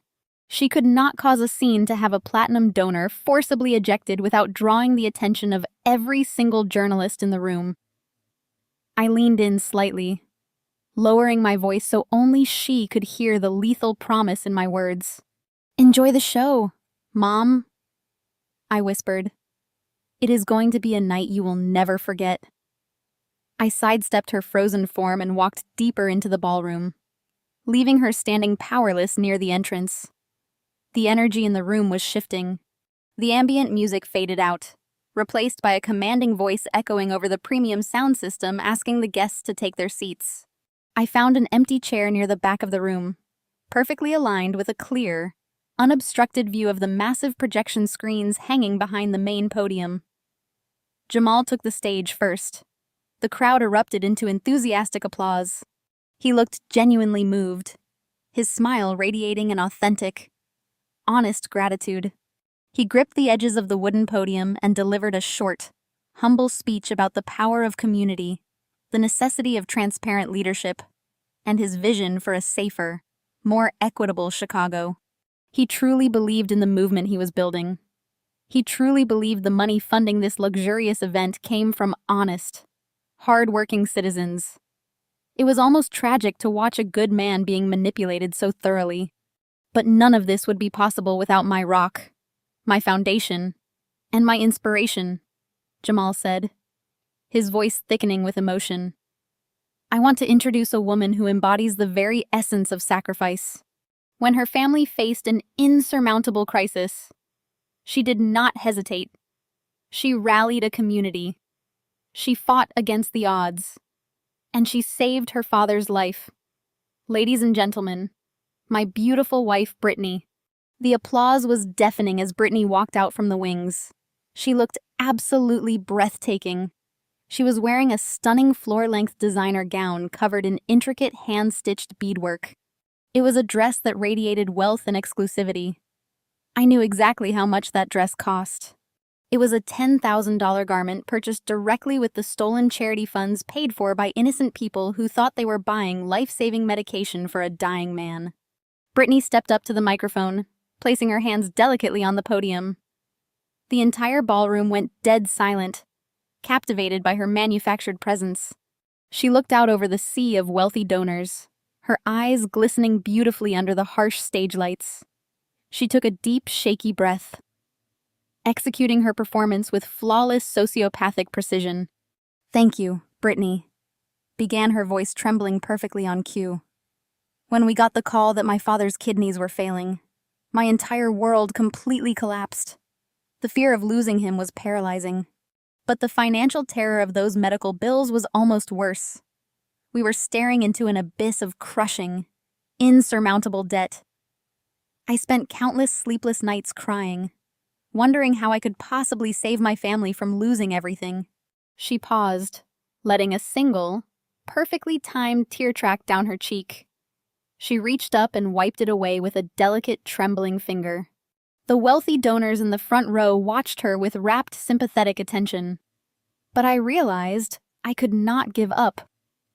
Brittany continued, her voice growing stronger, building the dramatic arc of her lie. "I poured every ounce of my soul into raising those funds. I sacrificed my time, my energy, and my own peace of mind because family is everything. And thanks to the beautiful, overwhelming generosity of so many people, we paid those bills. We saved my father." The crowd murmured in collective awe. I sat in the back row, my face in a motionless mask, my thumb resting lightly on the screen of my smartphone, hovering directly over the digital trigger. "That is the same relentless dedication my husband brings to this city," Brittany declared, pivoting seamlessly from her fake medical tragedy into a high-pressure political pitch. "Jamal fights for this community with the same fierce, unwavering loyalty I fought for my father, but he cannot do it alone. We need your support tonight. We need your generous donations to ensure that honest, transparent leadership continues to thrive in Chicago. Please open your hearts and open your checkbooks." The audience broke into thunderous standing applause. Brittany smiled, basking in the absolute glory of her stolen spotlight. It was time. I pressed the button on my phone. I tapped the screen of my smartphone. The digital command shot through the hotel's wireless network, bypassing every security protocol straight into the primary control rack Marcus had rigged.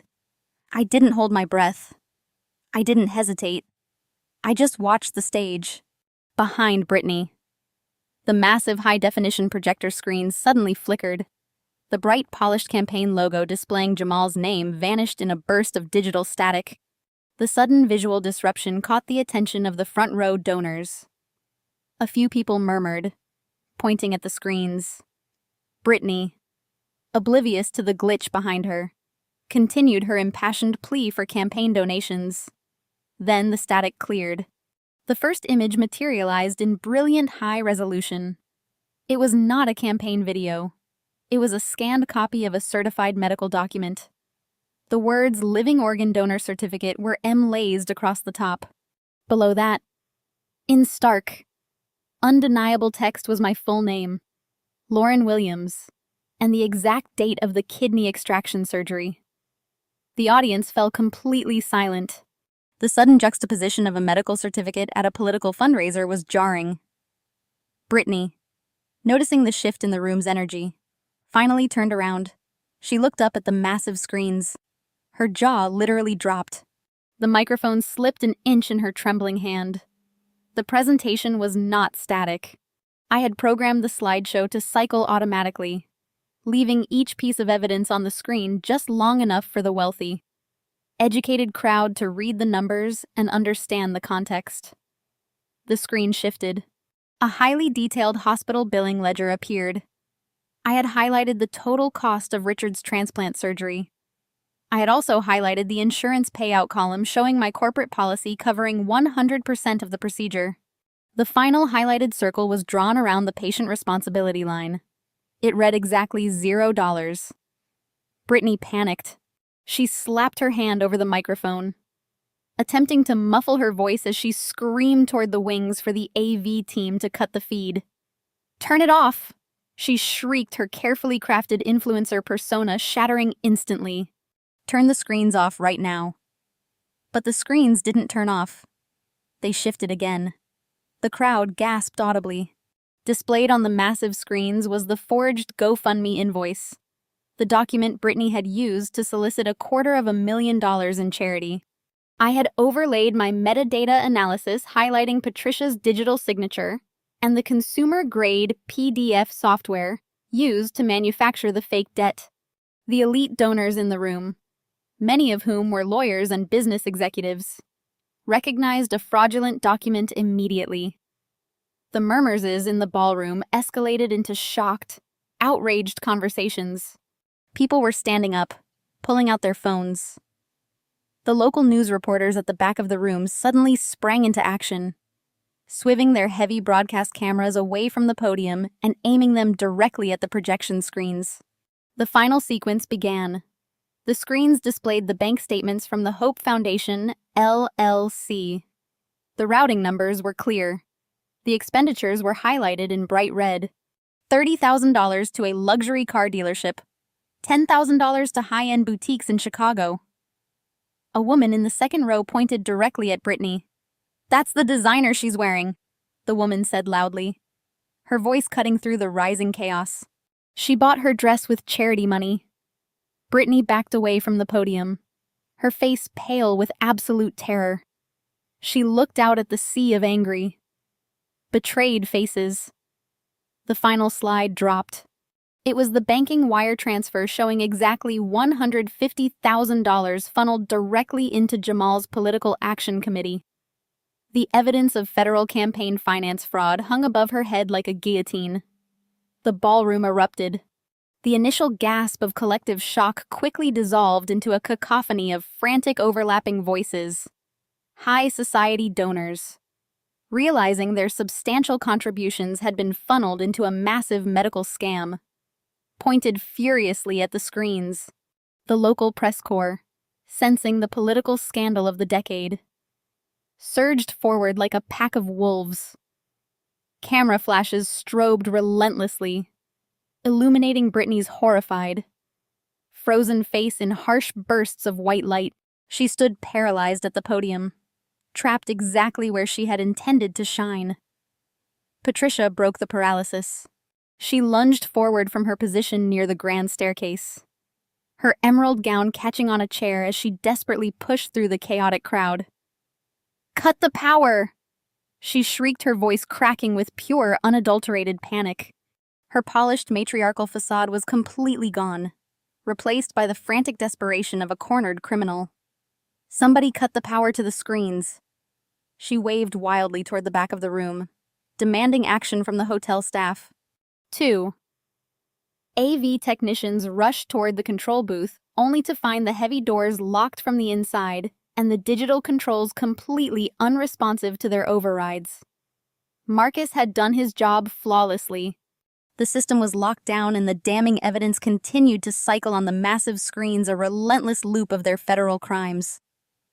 I stepped out from the shadows of the back row.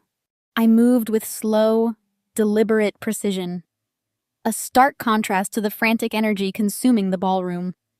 The crowd parted instinctively, recognizing the sudden commanding shift in the room's dynamic. I walked straight down the center aisle, my black suit sharp against the sea of panicked evening wear. A stunned reporter from a local news affiliate stood near the front holding a wireless microphone, staring slack-jaw at the projection screens. I reached out and calmly took the microphone from his hand. He didn't even try to stop me. The microphone crackled slightly as I turned it on, the sound echoing through the massive ballroom. The chaotic chatter immediately died down. Hundreds of eyes shifted from the screens to me standing dead center, holding the room hostage. "My name is Lauren Williams," I said, my voice echoing calm and unwavering. "I am the living organ donor. The woman standing on the stage is my sister, and the woman screaming in the aisle is my mother." The money you donated did not save my father.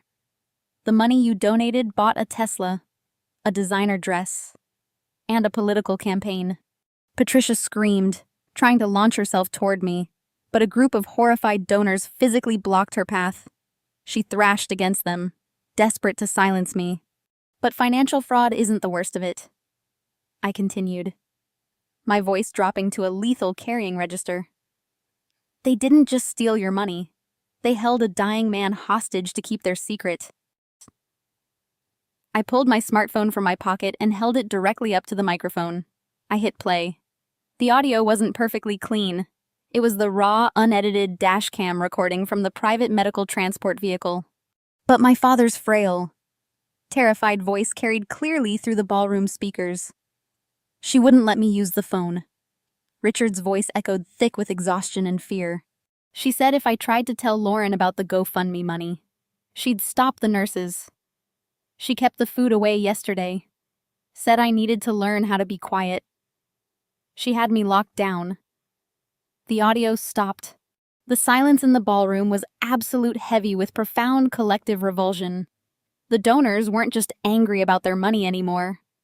They were horrified by the pure sociopathic cruelty. I lowered the phone, locking eyes with Brittany, who was now openly weeping on the stage. Completely destroyed. The crushing silence in the massive ballroom was finally broken by a sharp, ragged gasp from the stage. All eyes shifted from my steady gaze to Jamal. The charismatic, commanding city councilman looked completely unrecognizable. He stood frozen a few feet away from the podium, his posture rigid, his eyes locked onto the massive projection screens above him. The final slide remained illuminated, searing the exact dollar amount of the illegal campaign transfer into his mind. $150,000. Jamal had built his entire political career on the unyielding promise of absolute transparency. He was a man of fierce integrity who had fought tooth and nail against Chicago's notorious corruption. Now the undeniable evidence glowing above his head proved that his own wife had funded his campaign with blood money stolen from sympathetic donors. The sheer magnitude of the betrayal washed over him, draining the color from his face. He looked down from the screen and stared at Brittany. Brittany collapsed to her knees on the stage, her $10,000 designer gown pooling around her in a pathetic heap. She reached her trembling hands out toward him, her crying face twisted in desperate, manipulative panic. She mouthed the word please over and over, begging him to save her, begging him to deploy his political power to protect her from the catastrophic reality I had just unleashed. She expected the fiercely loyal husband to shield his wife from the angry mob. She severely miscalculated the depth of his honor. Jamal did not reach back. He did not drop to his knees to comfort her. The profound shock in his eyes rapidly hardened into absolute icy resolve. He adjusted his suit jacket, his jaw clenching with righteous fury, and took slow, deliberate strides across the stage. Brittany sobbed louder, grabbing at the fabric of his trousers as he passed. But he stepped around her as if she were nothing more than a toxic obstacle. He approached the podium and firmly grasped the microphone, pulling it from the stand. The heavy feedback winded briefly before he spoke. His voice did not tremble. It boomed through the ballroom with the heavy, undeniable weight of a seasoned leader taking absolute control of a crisis. Hotel security. Jamal commanded his deep voice, cutting sharply through the rising murmurs of the outraged wealthy donors. Lock the main doors to this ballroom immediately. Do not let a single person exit this space tonight. The security guards stationed at the back of the room hesitated for only a fraction of a second before complying, pulling the heavy brass handle shut with a resounding click. Patricia shrieked in terror from the center aisle, but Jamal ignored her completely. He pulled his personal cell phone from his inner suit pocket, holding the microphone steady with his other hand. He looked out over the crowd, his face a mask of pure, unyielding justice. "Nobody leaves," Jamal announced to the stunned, breathless room. "I am calling the FBI myself." The wail of sirens pierced the thick, Heavy silence of the ballroom. The sound was distant at first, bleeding through the heavy walls of the Drake Hotel, but it rapidly multiplied, transforming into a chaotic, overlapping symphony of emergency vehicles converging on the building. The flashing red and blue lights reflected against the massive windows, casting frantic spinning shadows across the opulent crystal chandeliers. The heavy brass doors at the back of the ballroom, which Jamal had ordered locked only moments ago, were suddenly thrust open. Agent Cole strode into the room, flanked by 6 federal agents wearing dark windbreakers with FBI emblazed in stark yellow letters across the back. They moved with absolute, terrifying precision. They did not shout. They did not draw their weapons. They simply marched down the center aisle, parting the sea of wealthy donors like Moses, parting the Red Sea. Agent Cole bypassed me completely, his eyes locked on the stage. He approached the podium where Brittany was still kneeling in her ruined designer gowns, sobbing hysterically. 2 agents stepped up beside her. Brittany Williams' Agent Cole said, his voice carrying the full, crushing weight of federal authority. "You are under arrest for wire fraud and violations of the Federal Election Campaign Act." Brittany shrieked as the cold steel handcuffs snapped shut around her wrists. The sound of the locking mechanism was sharp and final. They pulled her to her feet, the intricate beadwork of her $10,000 dress snagging and tearing as they marched her roughly toward the exit. The local press corps, recovering from their shock, swarmed the aisle, their camera flashes detonating in a relentless, blinding storm. Every single tear, every ruined contour of her face was captured in high definition. Patricia, witnessing the absolute destruction of her golden child, completely lost whatever fragile grip she still had on reality. She lunged forward, her emerald gown trailing behind her, screaming obscenities at the federal agents. "You can't do this!" she roared, her voice cracking into a desperate, feral screech. "We are a respectable family. This is a mistake." She grabbed Agent Cole's arm, her perfectly manicured nails digging into his jacket. It was the worst mistake she could have possibly made. 2 female agents immediately engaged her, twisting her arms sharply behind her back. Patricia fought them, thrashing wildly and screaming about her status, her country club, her husband. The agent slammed her face down onto a high-top cocktail table. A crystal champagne flute shattered, sending shards of glass and expensive liquor raining onto the carpet. The silver handcuffs locked around Patricia's wrists, pinning her against the table. In that single violent moment, the matriarch's pristine, carefully curated public image was permanently, irreversibly destroyed. The fallout the next morning was swift and absolute. Jamal, true to the fierce integrity that had defined his political career, did not hesitate. He filed for divorce before the courthouse even opened. By 10 o'clock, he held a press conference on the steps of City Hall, looking utterly exhausted but resolutely honest. He publicly apologized to the city of Chicago. He immediately relinquished the entire balance of his campaign war chest, placing the funds into a federal escrow account to reimburse every single donor who had contributed to the fraudulent GoFundMe campaign. Then, with his head held high, he officially suspended his city council race. He lost the election, but he kept his soul. Later that afternoon, the federal government moved on Patricia's empire. A judge signed an emergency injunction, freezing all of her bank accounts, investment portfolios, and real estate assets, including the sprawling suburban mansion. The investigation into the forged hospital bills and the money-laundering shell company had only just begun. But the financial execution was instantaneous. She was completely, entirely broke. 72 hours after the gala, I walked through the heavy metal detectors of the Cook County Jail. The transition from the opulent ballroom of the Drake Hotel to the sterile concrete walls of the federal holding facility was absolute. The air inside smelled of industrial bleach and stale sweat. I sat in a cramped visitor cubicle, separated by a thick pane of reinforced plexiglass. The heavy steel door on the opposite side buzzed open.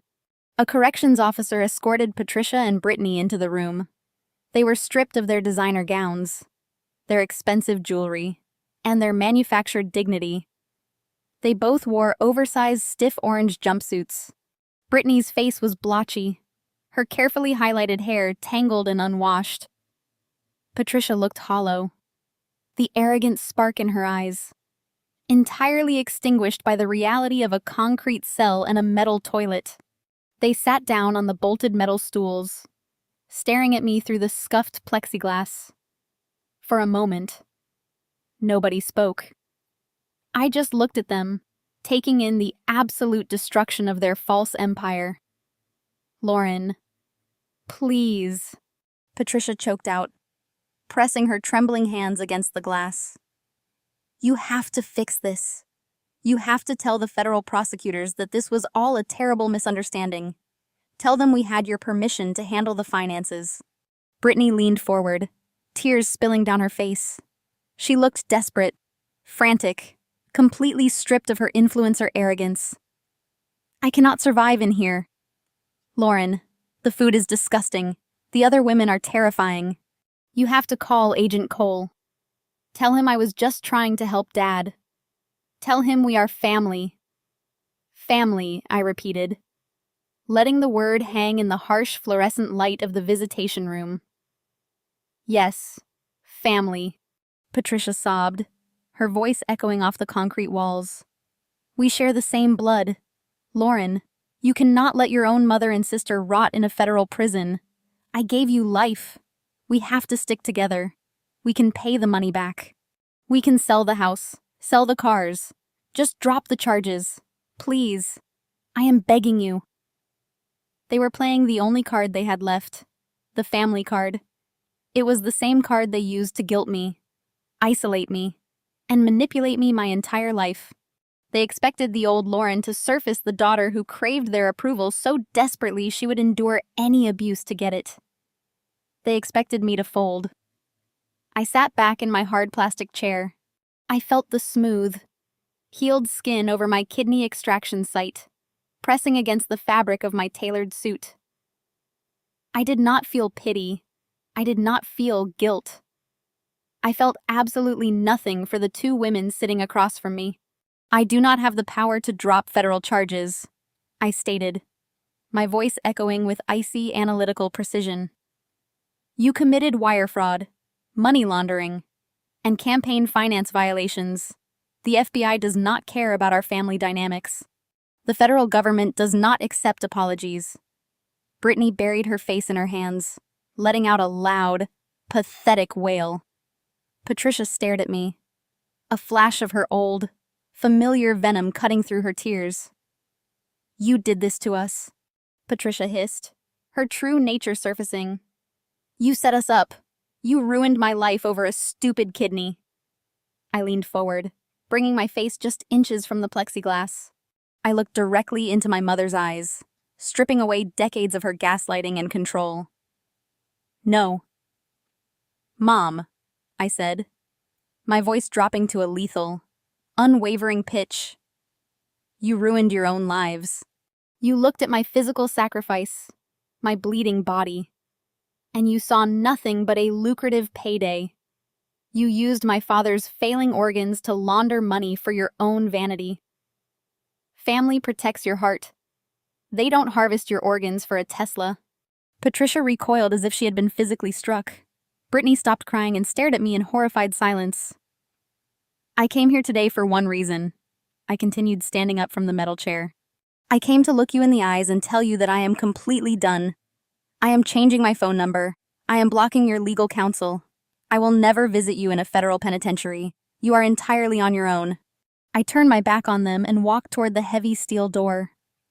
I could hear Patricia screaming my name, banging her fists against the plexiglass, begging me to come back. The sound was muffled by the thick door as it clicked firmly shut behind me. I walked out of the Cook County Jail and stepped into the crisp, freezing Chicago air. The toxic weight I had carried for 33 years was finally permanently gone. 6 months later, the brutal Chicago winter had melted into a bright, vibrant spring. The sun beat down warmly on the paved paths of Millennium Park. I pushed a lightweight, comfortable wheelchair along the edge of the sparkling lake. Sitting in the chair wrapped in a light sweater was my father. Richard looked significantly older, his hair completely white. But the color had returned to his cheeks. His new kidney.